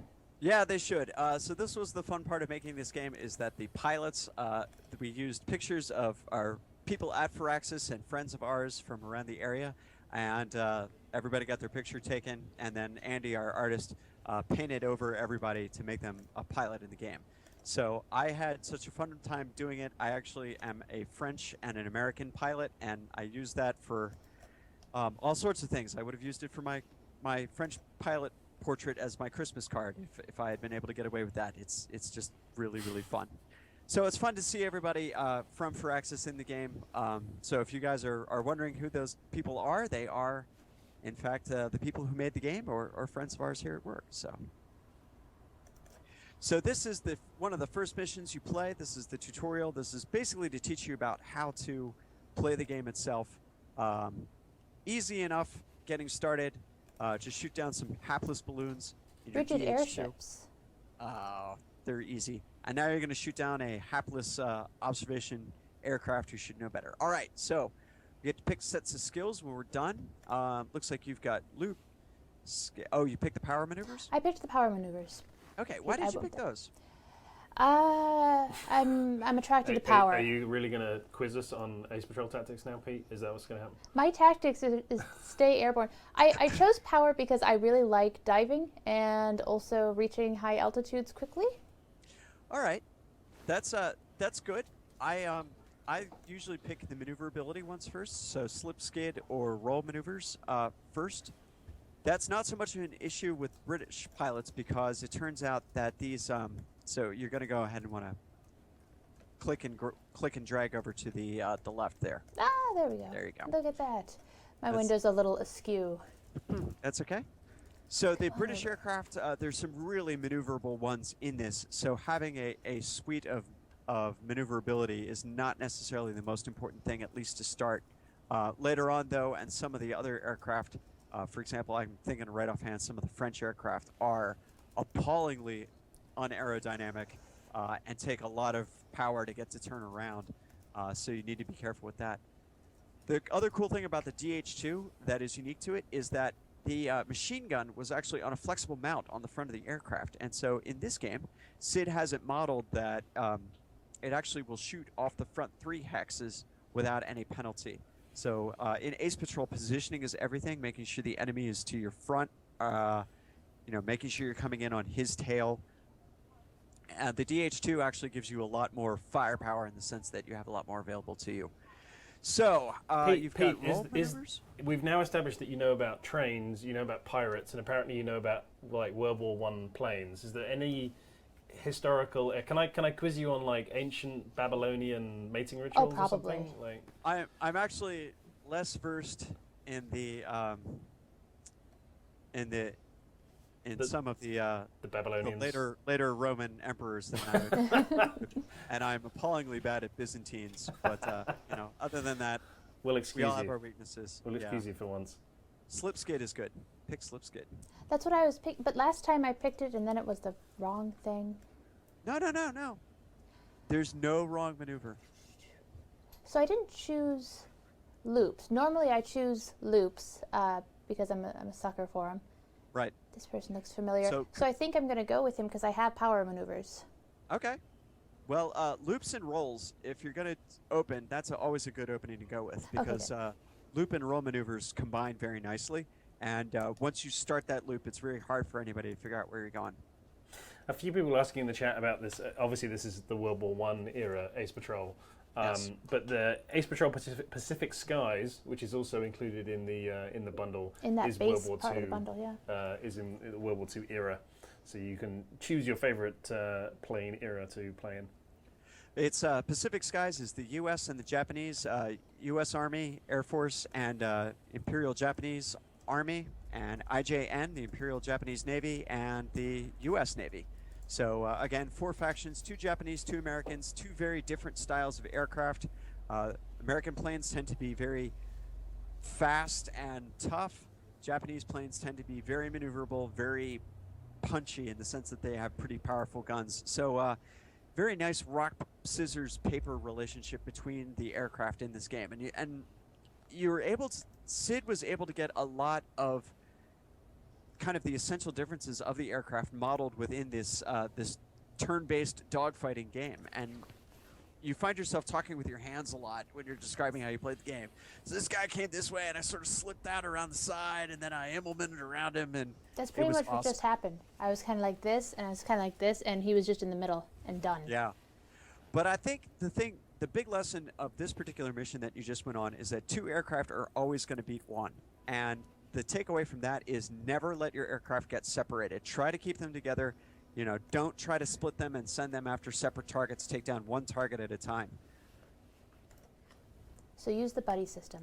Use the buddy system. So now we've got a choice of 3 different missions we can go on. Looks like we've got Clear Skies, Flying Clear Circus, Skies. or Payback. I'm going to go with Flying Circus just because of the name. So Flying Circus is great because there's an enemy squadron that you're up against throughout the war. Flying Circus will help you put a dent in some of their ability to fight back later on. It's a mission that turns out to have a lot of benefits later on in the game. So Pete, Empty Noise wants to know, do you have a history degree or did you do some study just before the stream started? No, I'm a history nerd. It's unfortunate. I have a medication for it that I'm taking. It's a manageable condition. Well, I think it's helpful. I mean, now, when it says Flying Circus, I'm guessing that's an allusion to the Sopwith planes that I can get eventually? Well, the idea of a flying circus was that these guys, they lived in tents, and they moved up and down the line as they were needed. And so they were never in one place for very long. And so they called themselves the Flying Circus because they moved a lot and they lived in tents, and it was kind of a bleak existence. Well, nothing says bleak like circus. Well, So that makes sense. Nothing says There's a bleak lot- like there's a clowns, lot- but yeah, you know. exactly. Well, nothing's bleaker than clowns. Let's be honest here. There's a lot more sardonic humor in World War I than people tend to give it credit for. We tend to think of it as a fairly kind of austere, faintly old-fashioned time period, but most of that had gotten burned out of everybody by about the end of 1915. And when you read the memoirs of people who fought in the First World War, whether they were pilots or whether they were ground infantrymen, I mean, it is there's a lot of surprisingly modern sentiment to it. So there's some great stuff out there, especially now that we're coming up on the centenary of the war itself. You're seeing a lot more stuff come out about that in the press. I would definitely, if you are a fan of history, check that out. I'm a Hey, fan of history I'm because gonna I'm in attack. fact part of history, Pete, if you weren't aware. Hundreds of years since you're old, right? 185 years old, I would expect you to have lived through a fair amount of it. You That's may, right. in Get fact, to the clouds. yeah, get into the clouds. I'm working on it. So this is the thing. Yeah, good. We All right. should mention that Bought as, yourself some time. as well as being part of the Humble Bundle, Ace Patrol obviously is also available on Steam and is also available on iOS. So if you actually want to try Ace Patrol on iOS, it's actually free. You can download Ace Patrol for free. Ace Patrol Pacific Skies is a premium app, so if you like what you played in Ace Patrol, and you want to play in World War II, then you can go ahead and pick that up on iOS as well. But they're very cheap on Steam too if you decide that you for some crazy reason you don't want to pick them up in the Humble Bundle. But I'm sure you want to pick them up in the Humble Bundle because this is Oh shoot! a great. You didn't just crash, did you? I didn't crash. You went very close to the ground. No, I clicked on the wrong hex and I returned to base. But now it's a fair fight. I actually chose to do that so that it would be a fair fight. One more challenge. Yes. Now it's 1 against 1, which is right where I wanted him. That actually was a good decision. He you was really kind of do- damaged. Yeah, and the Eindecker is faster than your DH2, and so running away from him is a maneuver that's not going to do a lot of good later on. So, Run away! yeah. So, all right, so that went okay. That went okay. It was a flying circus, and I did get to say "run away" in a Monty Python voice, which I think is win column. That's a cultural victory right there. Yes. Hey, Mar, if you Molly. could turn the monitor back on for me, please, I would appreciate that. I will bring it back. Sorry. He's working on it. He's That's thinking okay. about it. That's okay. My computer decided to update Windows. That's his I have 2 ace maneuver options. All right, what are your ace Oh, come on. maneuver No, options? no, hold on. Wait a minute. Hold on. So our options here, the Immelman, Yeah. the loop maneuvers, or the crack shot. We will pick the Immelman if you can tell us what the Immelman refers to. Okay, the Immelman turn. I knew he could. Invented by, or well, not invented by, but described by Max Immelman as a way to change the direction of an aircraft very quickly. It was something the German pilots practiced and were very good at, and was kind of adopted by that. The Germans were the first one to sort of codify air combat. One of their pilots, Boltke, wrote him down in essentially a series of notes, and then everybody who joined his squadron, he basically stuck the notes at him and said, "Read this, or you'll die faster than you would normally." And one of his most famous students was Manfred von Richthofen, or the Red Baron. Of and course. We knew that. so the Dicta Boltke, if you're interested in looking them up, they are the very first Top Gun manual. Also related to the Red Baron, Snoopy was that sometimes. An Little known interesting, fact. interesting segue, Little- but okay. Yeah. Okay, so we have Ace versus Ace, A View to the West, and Preemptive Strike. So Ace versus Ace is a great mission that is incredibly hard. If you'll have the opportunity That's to coming, Pete. preview. Your feed is coming. Mar, everything okay? Pete still doesn't have feet. It's coming. It's okay. We're just telling Pete that That's fine. his monitor's getting closed. turned Okay, back on. so Ace versus Ace is difficult. Should we instead go with A View to the West or Preemptive Strike? I would try Preemptive Strike. That might be a good one to do. Deadly poison gas is stockpiled at the enemy's forward depot. Well, let's not let that happen. Nope. So you're going to escort a bomber on this one? Come on, ladies. Ooh, new planes. See, this is what I thought the Flying Circus was about, because I know the Sopwiths also kind of got this reputation because they had the pup and the camel and dolphin. As I recall, the dolphin was a little bit later. But it happened. I believe there is a sop with dolphin. Yes. All right. All right, so I'm going to go with flamingo pink since that was the popular before. The color of choice. Yes. Sopwith. Thanks, Mar. They're all going to be Sopwiths and they're all going to be pink. Thank you, Mar. That's good. We got it. We got it. Pink is all good. Yeah. We're going to fly to the next Is that mission. okay, that's my phone now. Mm-hmm. Because Windows is taking forever to. All right, so here's the German depot. That's not me. Where do I live? Oh, here I am. Oh, right. Look for the hot pink planes. Right, Okay. yeah. Now, something to keep in mind when you're on a bomber escort mission is that the bomber is going to do its own thing. You will lose the mission if the bomber dies. So you need to stay close to it. You need to protect it. So don't fly too fast. Escort that bomber. I'm just going to hang Escort out. that bomber. Yep. I'm kind of going to bank left so I can get closer to him. I would actually stay 2 or 3 tiles behind him is almost ideal. He'll take some shots from the Germans as they fly past him, but then you'll be in a position to jump in on them as they try to jump the bomber. So yeah, keep looping around it. Looping you go. around. All right, now he's in front. This is much better. Yeah. All right, I want to come this way and loop around. You're also going to loop around. He's flying near clouds, which I appreciate, because I think it makes my job a little bit easier if he's cognizant of not wanting to get caught. Yeah. Pete, have you ever played a game called Wings of War, as in a board game? You know, it's funny you should mention that, as I have it over on a shelf just off camera. I've got the game and 4 of the planes and 4 more of them at home. I love it. It's a fantastic little game.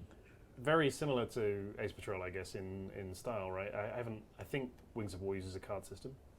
Wings of War uses a card system and a slightly different pre-plotted move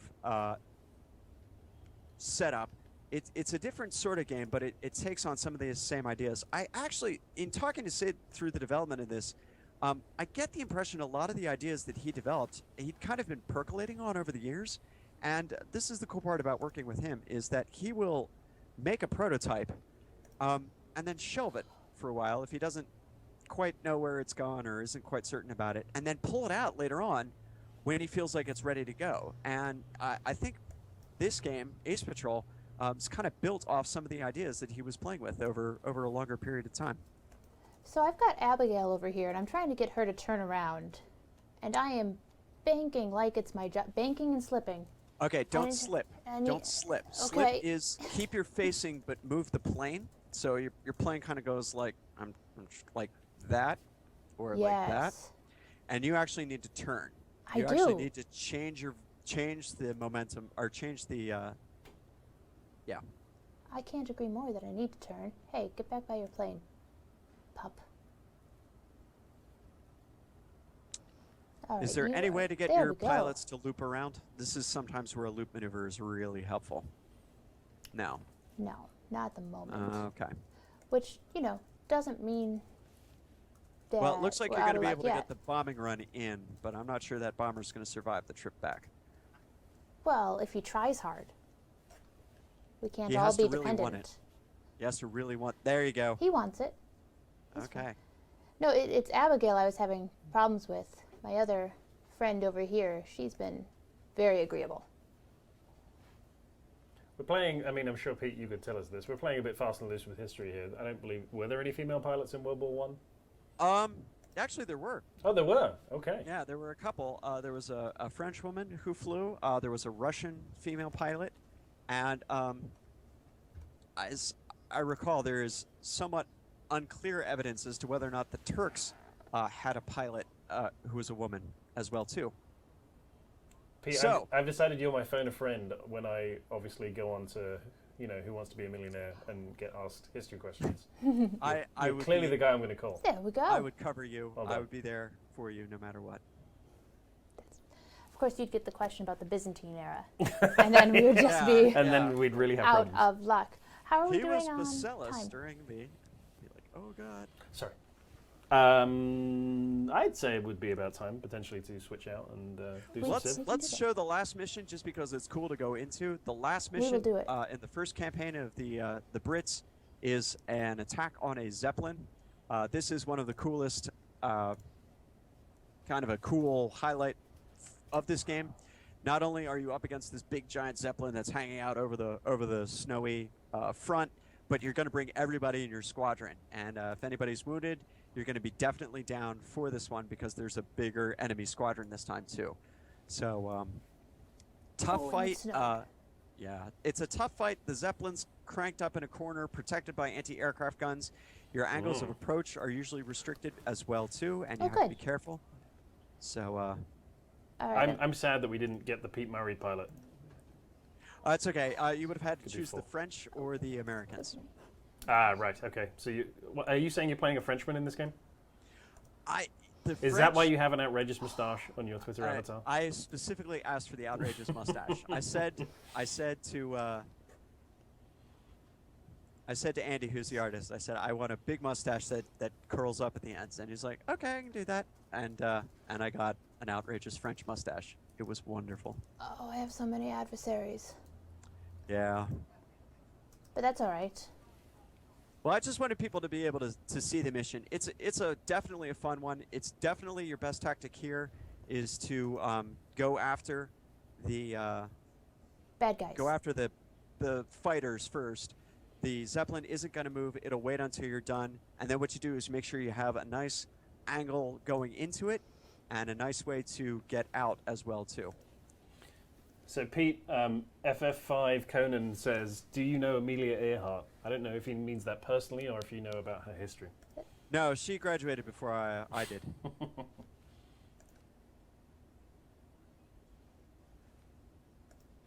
You might know her, Stephen.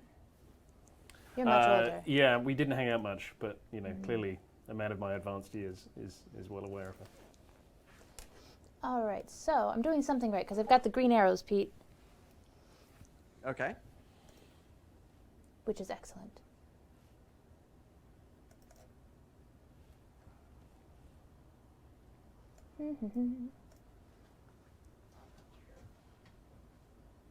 It looks cold here. I'm imagining that this is what it looks like where you are right now. We have more Zeppelins, but the ground is a lot like that, yeah. You need to mute your other Skype, Pete. Pete, there's an incoming transmission from Mar that says you need to mute your other Skype. Okay, thanks, Mar. It's done.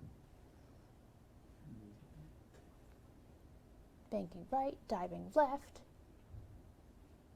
Now, are the German pilots here? I mean, some of them are based on real historical pilots, so I assume their portraits have been done from reference, or are some of them actually Firaxis No, those employees? are actual Firaxis people too. So, for example, that is on the right there. That German pilot was Todd Bergantz, who's one of the artists working on the game, and I believe that's Ned Way, who's one of the engineers who worked on XCOM, and an old Microprose hand too. So. And Lena Brank, who is one of the producers on Civ, she's from Germany. She was one of the German pilots as well too. So, yep. We also have Rex, who's a writer for Civilization. He's one of the German pilots. He gets a monocle at some point, Oh, that's which is pretty nice. really funny. If you know Rex, he's the kind of guy who would wear a monocle and get away with it. Pete, Giver No, of take the Will zipper. in the chat room says, a nice 4X 3D type space game using this type of movement and hex map would be cool. So Yeah? you could pass that along to Sid, maybe? I will do that. I will do that. I mean, it's amazing how well this works for a fighter game. I mean, if you said to anybody, it's a hex-based, turn-based, dogfighting game set in World War I, you'd be like, and I too had a lunch composed entirely of pills. But it ends up being one of these games that I sit on my couch and play this constantly. You know, when there's something on TV and you're like, oh well, I'm not that engaged. I'll just pull out Ace Patrol and be highly engaged by this. So it's just a great game, and it gets really challenging at some of the upper skill levels. If you want to know, level 4, which is the next to top difficulty, is even odds. So that's where you don't get any breaks and the AI doesn't get any bonuses, and we kind of take the brakes off the AI at that point, and it will chew you up. That is really tough. And we were doing some playthroughs on the 2K forum with some fans of the game, and these guys were playing on level 5, and perfect campaigns. Nobody got wounded. Everybody's shooting down other planes. So there's definitely plenty of room to skill up in that game. It's a fantastic one. So that Zeppelin is done. I'm just getting the little stragglers now, right? Yes. Oh, right. So I noticed there's a lot of black smoke trailing off people. So Maybe. clearly some engines are. That Might have could taken be a few anything. hits. I think it belongs mostly to them, though. Okay. Yeah. Don't worry, it's not my black smoke. Mostly. That's not my fault. Yeah. He's running away. He should stop. What's amazing is when you make a mistake, trying to go back through and reconstruct the chain of events that caused you to end up with your engine on fire, questioning all of your major life choices, is you realize that you made the mistake 3 turns before you took the damage. You zigged when you should have zagged, or you hung in there and you took the high damage shot without going for the, without thinking about whether that was going to be the best move overall, or you got a little greedy and you went for a Zeppelin, and the game is really great at, in the sense that there is always a key decision to make almost from the get-go. There are almost no decisions without consequence. Yeah. Okay, to We be got shot fair, down. I made a decision at the beginning to not die, It's generally a good idea. and that Yeah. hasn't worked, and I have blamed bullets for all of the damage that has happened. It turns out that getting shot is highly correlated with receiving bullets in your aircraft. That was the result of a recent study. Another comment from the chat, Pete, I wanted to pass along. Dope Here we Gotti says, I would pay serious real money for an official Civ 5 expansion that is an Alpha Centauri total conversion. Interesting. Really? Real Yeah, serious interesting. money. Real serious? What kind of serious money are we talking about, Dope? Are we talking gold bars? If we're talking No, gold no, no, bars. no. Don't elicit bribes from. Huh? Yeah, that's wrong, What? Stephen. What? That's wrong. Hold out for iron and horses for 30 turns. Although this is not related to the Humble Bundle, I would like to point out that GOG.com has Alpha Centauri on sale at $149 this weekend. FYI. Oh, really? Really? Yes. In fact, I may have picked it up today. I actually wanted to mention something about the bundle, as a bunch of people have been mentioning this. You can gift any of the individual games within the bundle. So if you already own any of the titles in the bundle, then you can gift them to friends on Steam, which is pretty cool. So you could still pick up games like Railroads and Pirates for cheapness, and gift any of the stuff you already have, including DLC or anything Grease else, monkey. can be gifted. And that's a great thing to do. Maybe then what happens is that Humble Bundle gets the benefit of your help, and somebody who's a friend of yours gets an awesome game. That just I see no downside to that. Yep. Everything gets better with that. And remember, you can customize your Humble Bundle donation, and you can give up to 100% to charity. You can give money to 2K, you can give money to Humble itself, whatever you want to do. The charity that's being supported is called Action for Hunger USA, which was personally selected by Sid. It was his choice, so it's definitely a worthwhile charity. It's going to help out a lot of people. You just is that your last plane that you're hunting Yes. down now? He's running away. He's just. Well, he's understandably running away. I think you got him. There we I go. did. About time. Success. Success. Congratulations. All right, good Poor job. grease monkey. Good job. So what are we going to switch up to now? Woo! We have some Civ 5. We Forbidden have some World. We're going Civ. to look at the Conquest of the New World Deluxe scenario. This is a great scenario. Mark's This is gonna let me just know when such I a can set that fun up. scenario to play.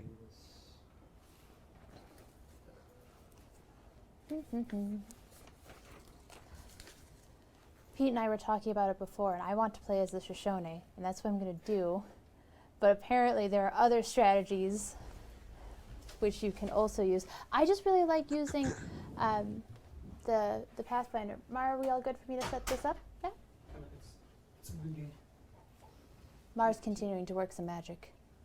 So this is the Conquest of the New World Deluxe is a modification of the Conquest of the New World scenario that we released with the Spain and Inca DLC pack.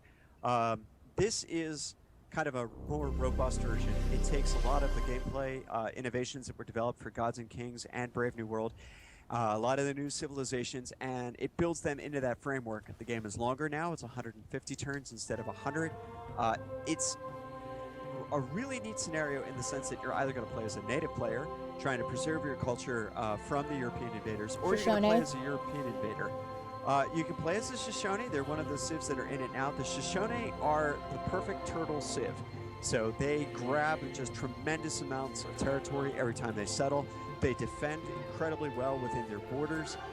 They're a neat civilization to use in general, and they're very strong in this scenario. I really like the Maya, though. The Maya, who were introduced in Gods and Kings. In this scenario, we have special pantheon beliefs that are unique to the game. They are used by just by the native player. They are almost as powerful as full religions are in Gods and Kings. So the Maya get 2 pantheon beliefs instead of just 1, and that actually makes them a lot tougher. That gives them a fair amount of flexibility in terms of being able to find something that works with their opening. Can we bring down the music a bit more? I don't think it matters which one you pick. I think they're both very strong contenders. I think you're good at using either one of them.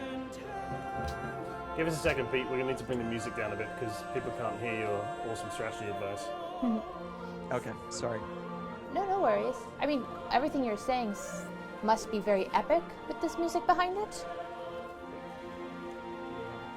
Alrighty. Kate, you want to go into the settings to turn the music down? Yes, I do. Okay. We're just loading in. The year is 1492. Ooh. To the courts of England, France, and Spain come intrepid explorers, anxious to voyage across the Atlantic in search of a western route to China and the Indies. Will they find a new trade route and uncover untold riches from the Asian shores? We are continuing to Or will load they in. perhaps run aground of undiscovered lands along their way? Will native peoples be... Desert open. Ooh. Alright, this is the desert. Music down.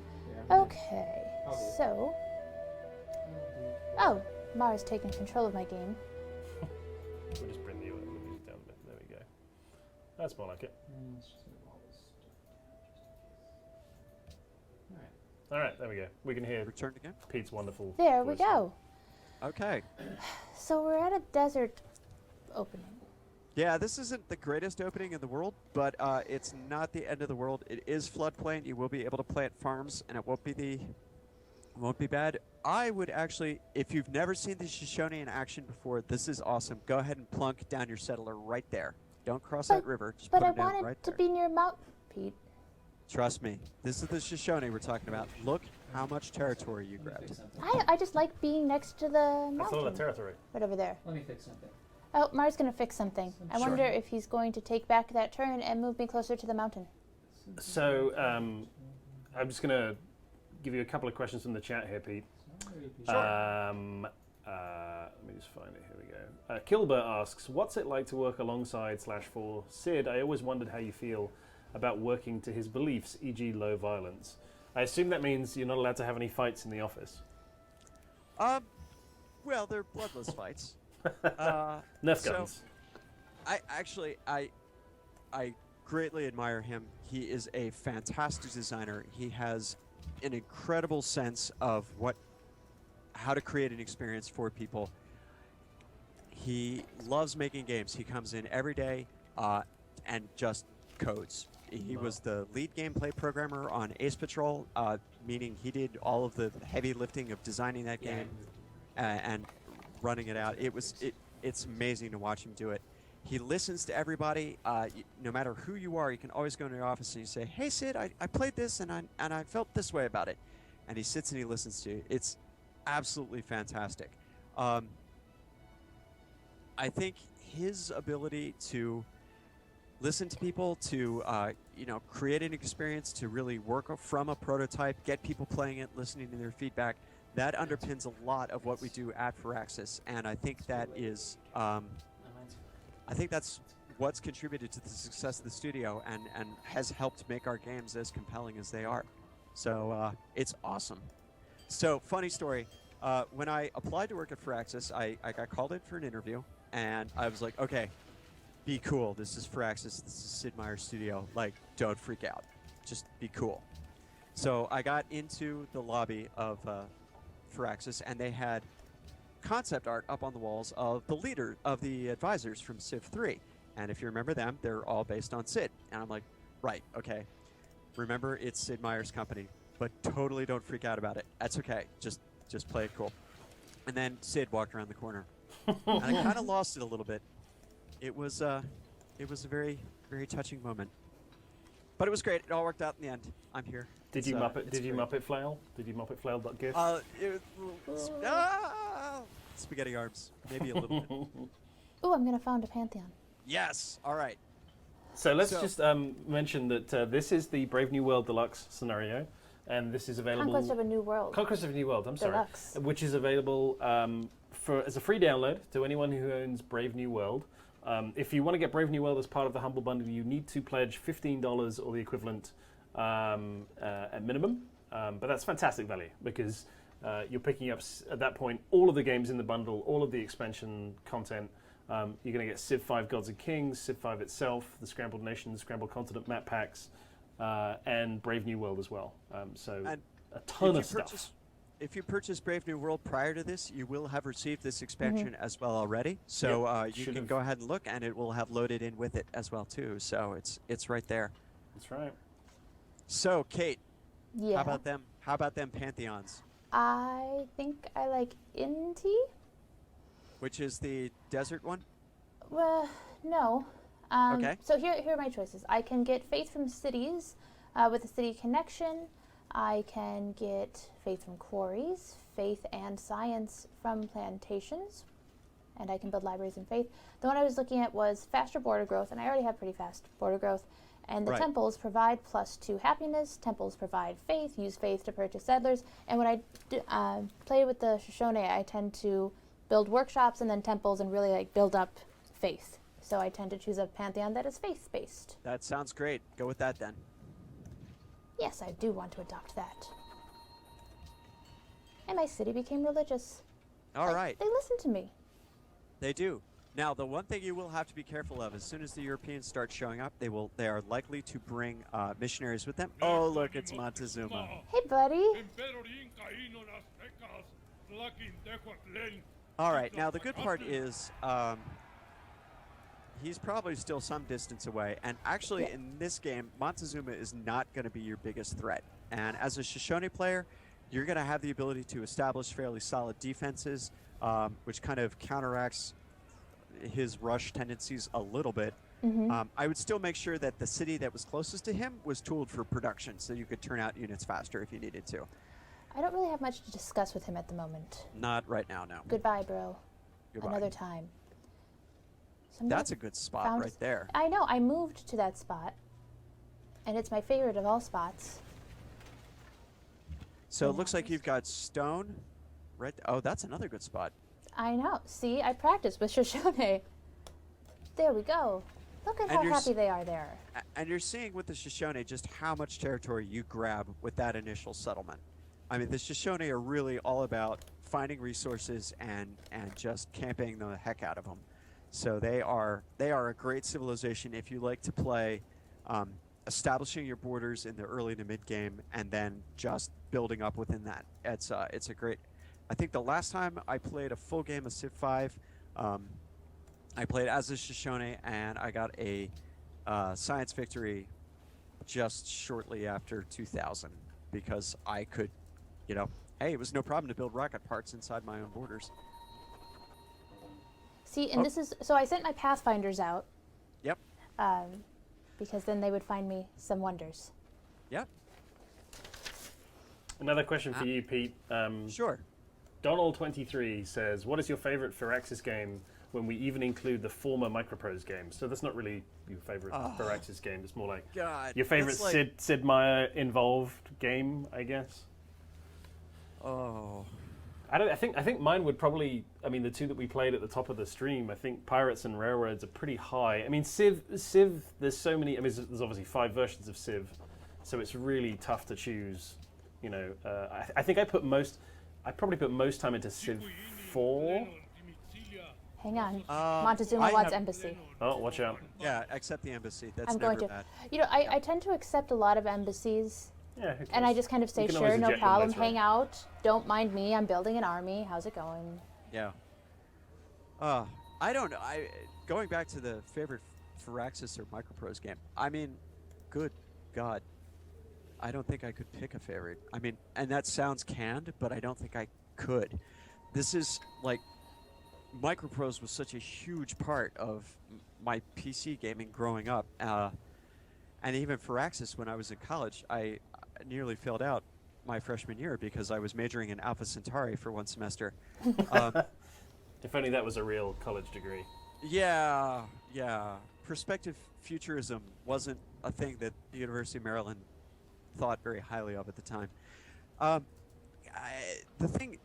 XCOM has eaten a tremendous amount of time. I played so much Civ 5, not just at work, but on my own time too. And last year, Ace Patrol was doing a lot of traveling, and I would get games with the intention of playing them on the airplane or playing them in the airport.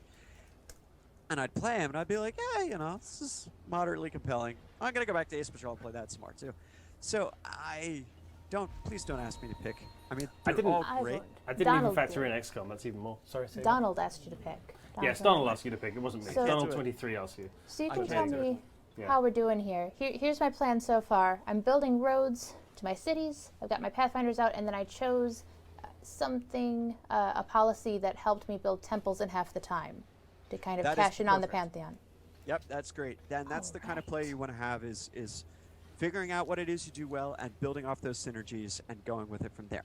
And now So- we've met. Hey, I So found I some haven't, water. I haven't touched this scenario, and I mean, I'm assuming it's obviously about conquering or colonizing the U.S. Well, not so for me. You started as. I'm Shoshone. I've already colonized. I was going to say you Yeah. started as a Native American race, right? Mm-hmm. Oh, I see. So if you started, say, the French or the Spanish, you obviously started over in Europe, and then you have to. go and found it. Right, and I Yes. mean, it's just whoever has the most points at the end of 150 turns, and there are different things you can do. Like, if I started as them, I'd be trying to get a boat over to China or the Indies, whereas what I'm doing is really just building up faith and trying to find all of the natural wonders, and then building up walls and borders so that when people come say, hey, I like what you have there, I can say, you will stay where you are. Interesting, play on history.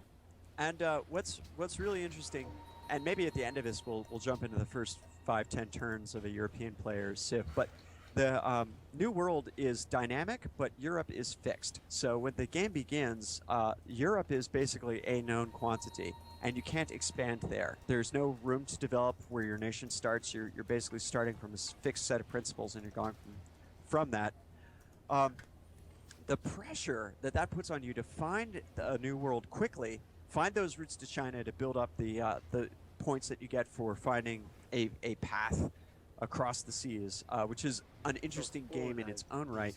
And then what it does to you as a player when you're like, okay, I have a toehold in the new world.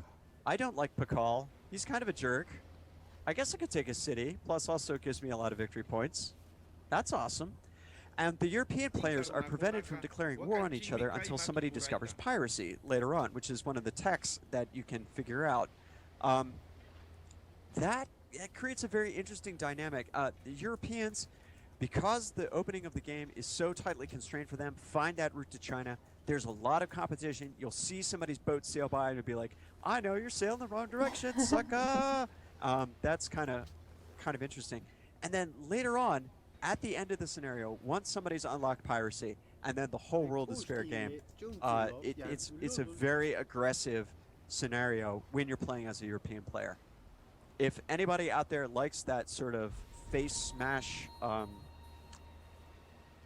domination victory, you are really going to enjoy playing as a European power. So I picked. Yeah, Temple that of the- seems to be the way the history went. Yeah. That's how the history went. I picked Temple of the Gods before, and then I tend to go with Pucara. Pucara's not a bad one. Yeah. You know, because I like to build up my walls, and again, I'm getting plus faith. You know, walls are always good. Things that good. give me faith is good for what I'm trying to do. I've switched those before, back and forth, but So I had another question from Giver of Will in the chat here, Pete. Sure. He asks, in Civ 5, are some civilizations obsolete, like it is in older Civ games where only certain civilizations are able to be played past Renaissance era? I think what he means is that he follows up by saying some civilizations seem to be a bit pointless once gunpowder is researched. Any thoughts?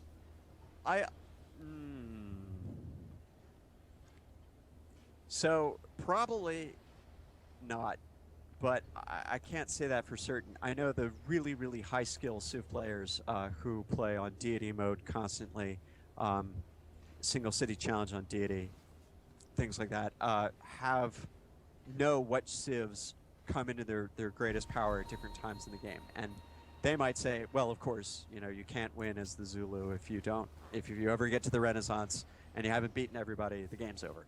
I would tend to disagree.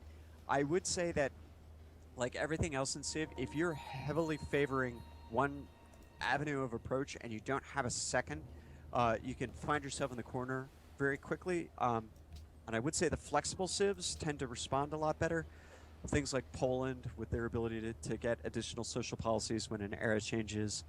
I don't know. I don't think there are any totally obsolete Civs. Does he have an example of one that he thinks is obsolete?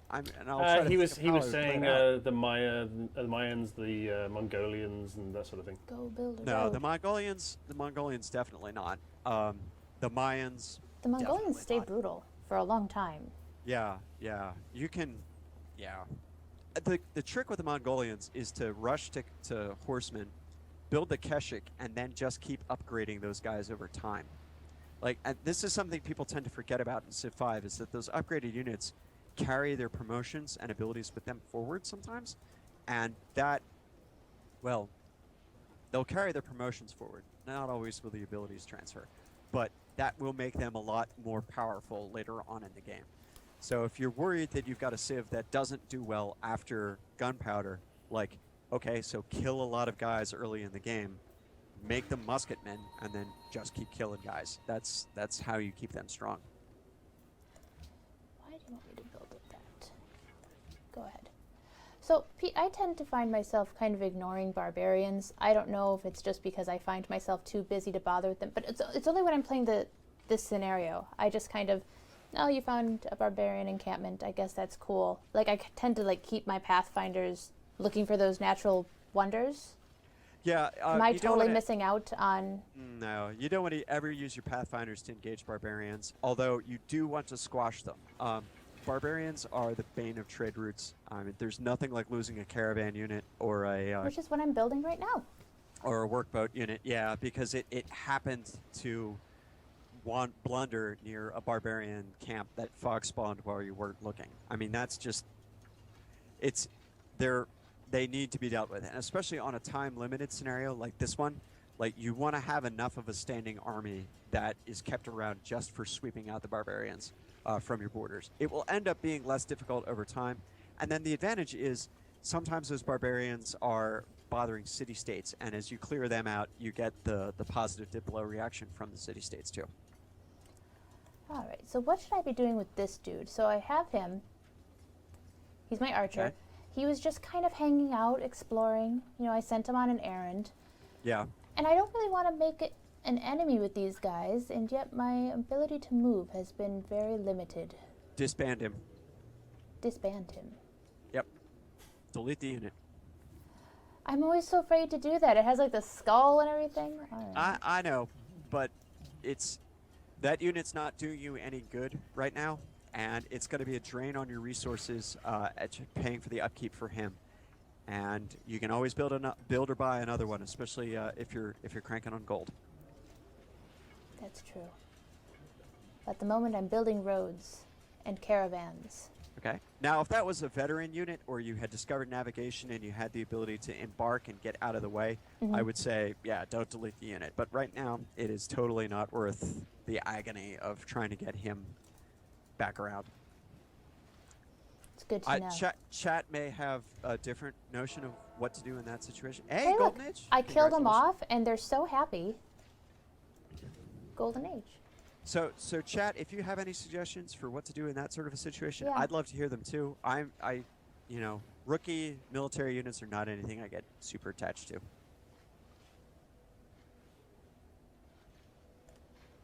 So this is exactly what you want to do as a native player. We should start seeing European powers fairly soon. Kate, I don't see enough of the detail. Are you seeing jungle where you are, or are you in temperate forest area? No. I've got floodplains, desert, river, wheat, but no Okay. jungle, no bananas, no. I Okay. think I can get to jungle if I really wanted to. I was just trying to figure out what latitude you're at, so to see whether or not, because the Europeans tend to start a little bit north, they tend to see the northern civilizations before they see the southern ones. But we should start seeing them in a few turns, and at that point, that's when you start making contingencies for what am I going to do when these guys come and they're looking for someplace to put settlers. Mm-hmm. I don't know how many turns we'll get through before the stream has to end. Oh, hang on. Chief Montezuma. What's up, buddy? What do you want me to do? Pakal has become a nuisance. One that can only be dealt with through war. I have no interest in this agreement. Okay. Or arrangement. All right, now, Wait, do you have interest in this arrangement? Pakal tends to be my whipping boy. I don't know Aw. why. I just, I don't like him.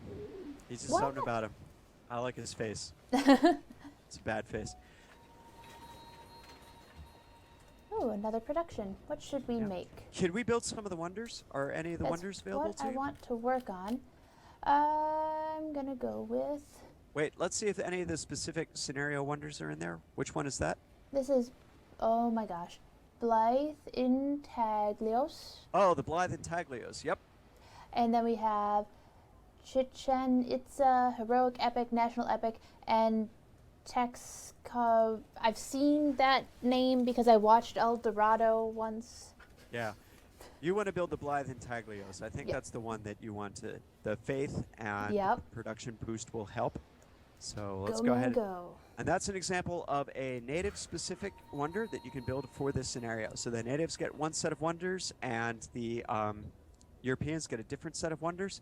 And as a native player, those wonders are key to getting enough victory points to be able to win the game. Keep in mind that a lot of other the native civilizations will push for those as well too. The Inca especially, because they have a bias in favor of mountains, will tend to key for production early on. So they tend to put a lot of hammers towards wonders, generally because they can. So that's just something to keep in mind. Well, and eventually, it's several turns away, but I get a setup where I start getting great engineers, and then I set up one of my cities to build a wonder that's supposed to take 65 turns, and then I just send my little engineer over there. And that's the great use of them. So, Kate, why don't we just show everybody what a European start looks like for this scenario, since we're coming up on the end of our live stream. We could do that. Let's see. How do I want to do that? Mar, are you okay if I do this, or do you want to take over and start a different one?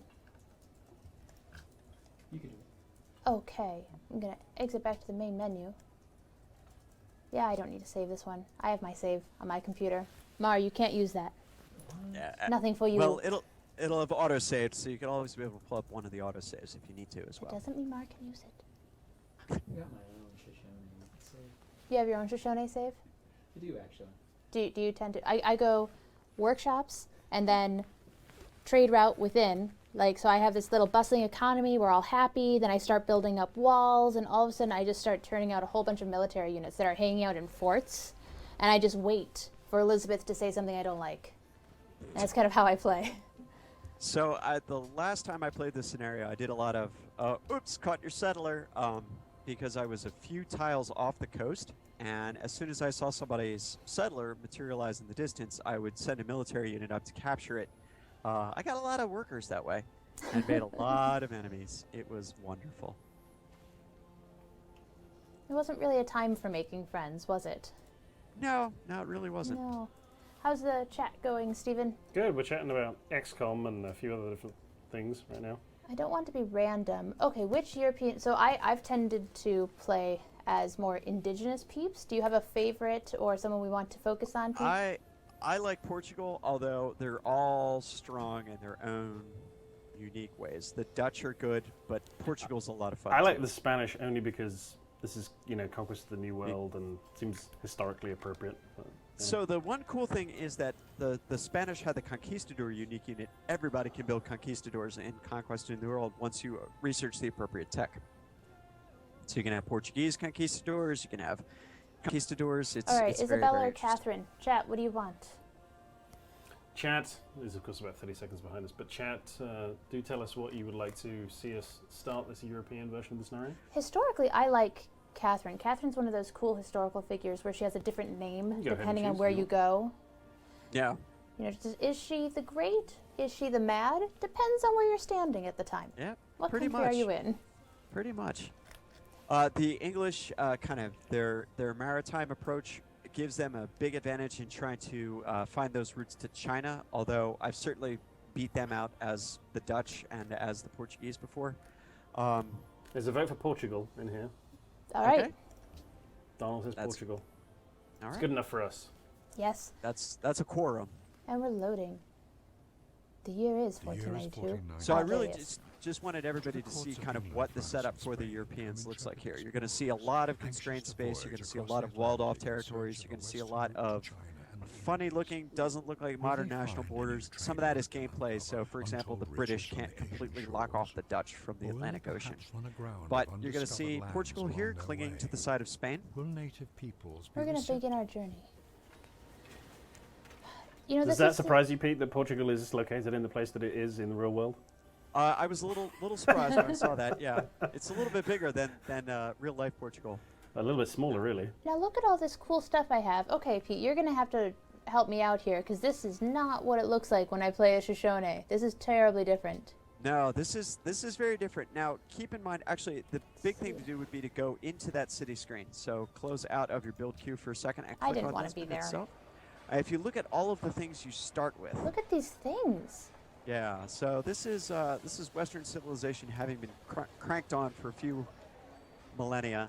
You start to see you've got amphitheaters and aqueducts and all this stuff. So the Europeans start out with a lot of stuff, but not a lot of territory to expand on. So it's very different from a start like the Shoshone, where you're just sort of kicking it off and doing it your own way. Now, okay, close this out for a second. Let's go look at the rest of the combatants around here. So zoom out a little bit. You can see the rest of Europe there. La That's Rochelle, basically Plymouth. all they're starting from right there. Hey, guys. All right, so So if you look to begin, you've got a caravel unit and you've got a Great Admiral. The Great Admiral is the guy who has to get to China. I do already have a Great Admiral. All right, Okay. click on the caravel for a second and go down to his icons for unit promotions. One of those red down arrows should be a promotion called Scurvy. This and is he's something gonna- new for this. Yeah, this is new for this. So they will take damage outside of home waters every turn until you discover or build a navigation maritime academy. Basically, because you don't know about oranges yet. I have this- some though. You do, but this acts as a check on the Europeans, and it prevents you from running around with invincible units exploring the New World. And it really does kind of get at that sense of the fragility of sending a unit off past the end of the world, trying to find something in the New World itself. It's pretty cool. You've also got a religious unit. I believe most people have a missionary that'll help promote their faith. Some people might have an inquisitor. I have an Inquisitor. You have an inquisitor, okay. Yep. But not a whole lot else. And so now, even though you have all of these things, you don't know what to do with them. So you can say, oh, it's easy. I'll build a settler, and then I'll immediately go straight to the New World. But the Let's thing do is, that. well, No. you don't know where to go. And remember, that settler, when they go out to sea, they're going to have that scurvy promotion. And a settler can't take nearly the damage that a military unit can. I think this is So- the only instance in which you would call scurvy a promotion. It's a technical term, actually, rather than Pete, anything else. Yes, sir. You say we don't know where to go. I mean, I am using my time traveler knowledge here, but I'm pretty sure we just go west. We do just go west, but do you actually go west? Or where do you go? Yeah, I'm pretty sure we go west. You will and okay. The world might be flat, Stephen. Hang on. To be fair, though, I mean, I haven't played the scenario, so I guess my question is, Let's see what else I have. I suppose that you have to sort of build those longer range ships, right? You can't just jump in the first thing you have when the map opens. You can actually. Oh, you can? You're going to have to, yeah. So, but the thing is, that new world changes dynamically each time. So every time you sail into it, and you see a bay that the fog of war obscures it to the west, is that a passage? Is that the Northwest Passage? Is that going to take me through to China? Or is this a big dead end that I'm going to spend 3 turns exploring and then figure out that was no good, taking scurvy damage the whole time? I mean, it really is an interesting process of discovery. And you end up with an interesting outline, a little bit of knowledge on what's on the interior. Maybe you've met some of those coastal city-states. Maybe you've met some of those native players. But it is not guaranteed by any stretch of the imagination that you will have anything approximating good knowledge of that new world that's there. And that's kind of cool. And then you have to go, and not only do you have to live there, to win the game, you got to beat somebody else up and take his stuff back to your town. So that's Conquest of the New World Deluxe. All right, I'm moving. I'm Going for oceaning. it.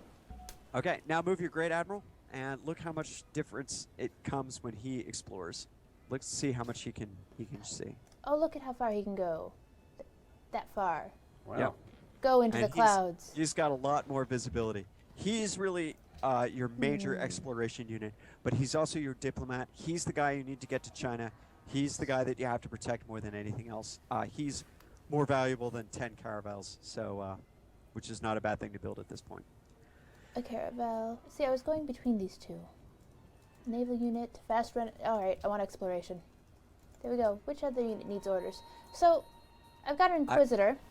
Yep, I just put him to sleep for now. I was going to say, there's not much for him to do yet, is there? No, there isn't really. He could inquire. Just the people in town. Excuse me. Do you know What's about up? the Byzantines? I've met someone who doesn't. Knows everything else. Suspect. Well, I don't need to repair a fleet. So, I mean, is this something... This is what I'm unsure of because of the way the map works. Normally when I'm exploring, I kind of don't worry about automating it, but is that a bad move with scurvy? never want to automate with scurvy. You need to Well, at least I knew not to do it. Yep. You need to keep precise control of those units. You need to figure out how to work that caravel in conjunction with the Great Admiral. You need to steer clear of your opponent's Great Admirals and his units. And once you find that coastline, and when you start to see those coastal tiles materialize in the distance, that's kind of a cool feeling. Working on it from there becomes an interesting puzzle of geography, and the whole time when you're getting dinged with that dot from scurvy, that's scurvy. I mean, that's scurvy. Stop. So I would actually tech tree. I get to choose a research. Now, immediately, what I thought as a person, what I wanted to do was research navigation, because boy, navigation sounds good when I'm battling scurvy, but none of my advisors seem to think this is right. In this case, I would overrule your advisors, and I would go for navigation. Yes. This is good. This is a good keep in game for me. Keep in mind on these scenarios, the advisor weights are set to conventional Civ 5 weights and not to the scenario-specific victory conditions. And so sometimes they'll undercount things that will matter for the scenario. So wonders and things like that. Plus your military advisor always wants you to build more units, no matter what, usually. Minus 10 scurvy. All right, so I see some bros are going kind of this way. So this is a I'm gonna question. go kind of this way. I'm still gonna move to what I think might be west, but also up a little bit because they seemed pretty confident. Okay, with their so ships. remember, as you're moving north, you North? are increasing the chances. Well, you're moving west and north, so keep Northwest, in in fact. mind. Northwest. Northwest. Yes, almost as if it were a combined direction. You run into the risk that you will run into the pack ice of the north, the Arctic area, and at that point, you're in kind of a rough spot because that can obscure a potential northwest passage, and then you'll have to fight your way south until you find a way either around the equivalent of that Cape Horn or if you get lucky, there will be actually 2 continents separated by a narrow strait, and you'll have to sail through that. So I'm kind of a contrarian, and I like going southwest. I don't know what to do here. Pete likes going southwest. I think you should just go with your heart. I'm going to go with my heart. Follow My heart your- just follow told your me heart. not to let Isabella use open borders, by the way. I don't know if she I think in those is kind of going to hate me. Confined circumstances, it makes sense. I think it's okay for now. She can't declare war on you until Right. So I much was later, so I think you'll be all right. this way. Well, I told her she could have open borders if I could have open borders, and she politely said, no way, to which I said, okay, goodbye. Yep, that's fair. And that's how it's going to go down in history. Yep, pretty much. Okay. I We're thought doing this- well. I thought this ish. scenario started with 150 turns. Yes. Oh, of course. I'm sorry. I forgot that we're playing the We European restarted. one as well. Ooh. That's right. I've got a policy to adopt. Here Okay, we go. let's look at some of the European social policies. You can see they are very much set up for exploration and, how shall I put it, resource extraction. Whereas the native player tends to have a lot more in the faith department, a lot more in the culture department. So it's an interesting balance of forces. I keep in mind that you're going to be a very small, very rich country for a while there. So things that benefit settlers may not necessarily be the best ones to take at this particular point. I'm liking maritime infrastructure. I'm a coastal city. I get +3 production in all of those coastal cities. Yep, that's All and you're right. probably your first city in the New World is going to be a coastal one as well too. Yeah, because I'm not going to want to travel. I'm going to want to get to land and start eating oranges. Yep. Come As on it were. over. Yes. Or limes, lemons. Yep. You might want to zoom back like a click or two, just because. Oh, see, there's your first tiles of coast right there. Yeah, yeah. Over on the left. We're doing okay. You know what? We're I going to just- make it. We're not going to die Oh. of scurvy. Well, you will die of scurvy. What? I had to tell you that these guys are likely to die of scurvy because No. scurvy only stops when you're back in your home waters, and you're going to get to this new world, and there's going to be nobody there to help you. I don't have a settler. Don't we I have a need settler a with us? I thought thing. that was the whole Unit plan. promotion. Unit promotion. Wait a sec. Oh, this is promoted? Okay. Coastal Raider is a thing, and boarding party is a thing. Coastal Raider. Bam. I'm going to choose a production. Maybe build that settler now. I was going to say, I should probably get a settler. Okay. How are we doing for time, Kate? We're a little over time, but we're okay. We should talk about our giveaway, though. We should. Ooh. So we are giving away several very cool items, and the way we are going to do that, hang on, a unit needs orders. What do you want me to do? Oh, look at that. I'm just going to set this boat up to come all the way over here, just in case. Go. So the way we're going to do that is you can head over to the Civilization Facebook page or check out @CivGame on Twitter. There's going to be a post, and on Facebook you just have to like the post and then comment below the humble Sid Meier bundle, and we will select somebody random from that list, and on Twitter you just have to retweet the tweet. It is that easy, and it has a bunch of cool stuff in it. We have a barbarian bust, the Civilization 5 Art of the Game art book, several Sid wants, Ace Patrol stickers, Ace Patrol keychains, and this poster behind me is a limited edition signed poster signed by Sid. All of these things can be yours. All of these I things grabbed and Thor's more. hammer. What Yes. a savings. Never give up, Never surrender. never surrender. Unless you have scurvy, and then it's kind of okay. And then it's kind of moot. Inevitable that you will surrender. Yeah. All right, so what do I want are to people do with commenting on the post that's currently live? Is that the plan? No, the post is not live until after the live stream because we would hate to Okey-dokey. distract you from the live stream. In fact, we Alright. even give a little bit of breathing room so that you can stop the live stream, head over to humblebundle.com, pick up the Humble Bundle, and still have time to look at Facebook and Twitter. And we'll pick the winner within 24 hours, so you have plenty of time to check it out.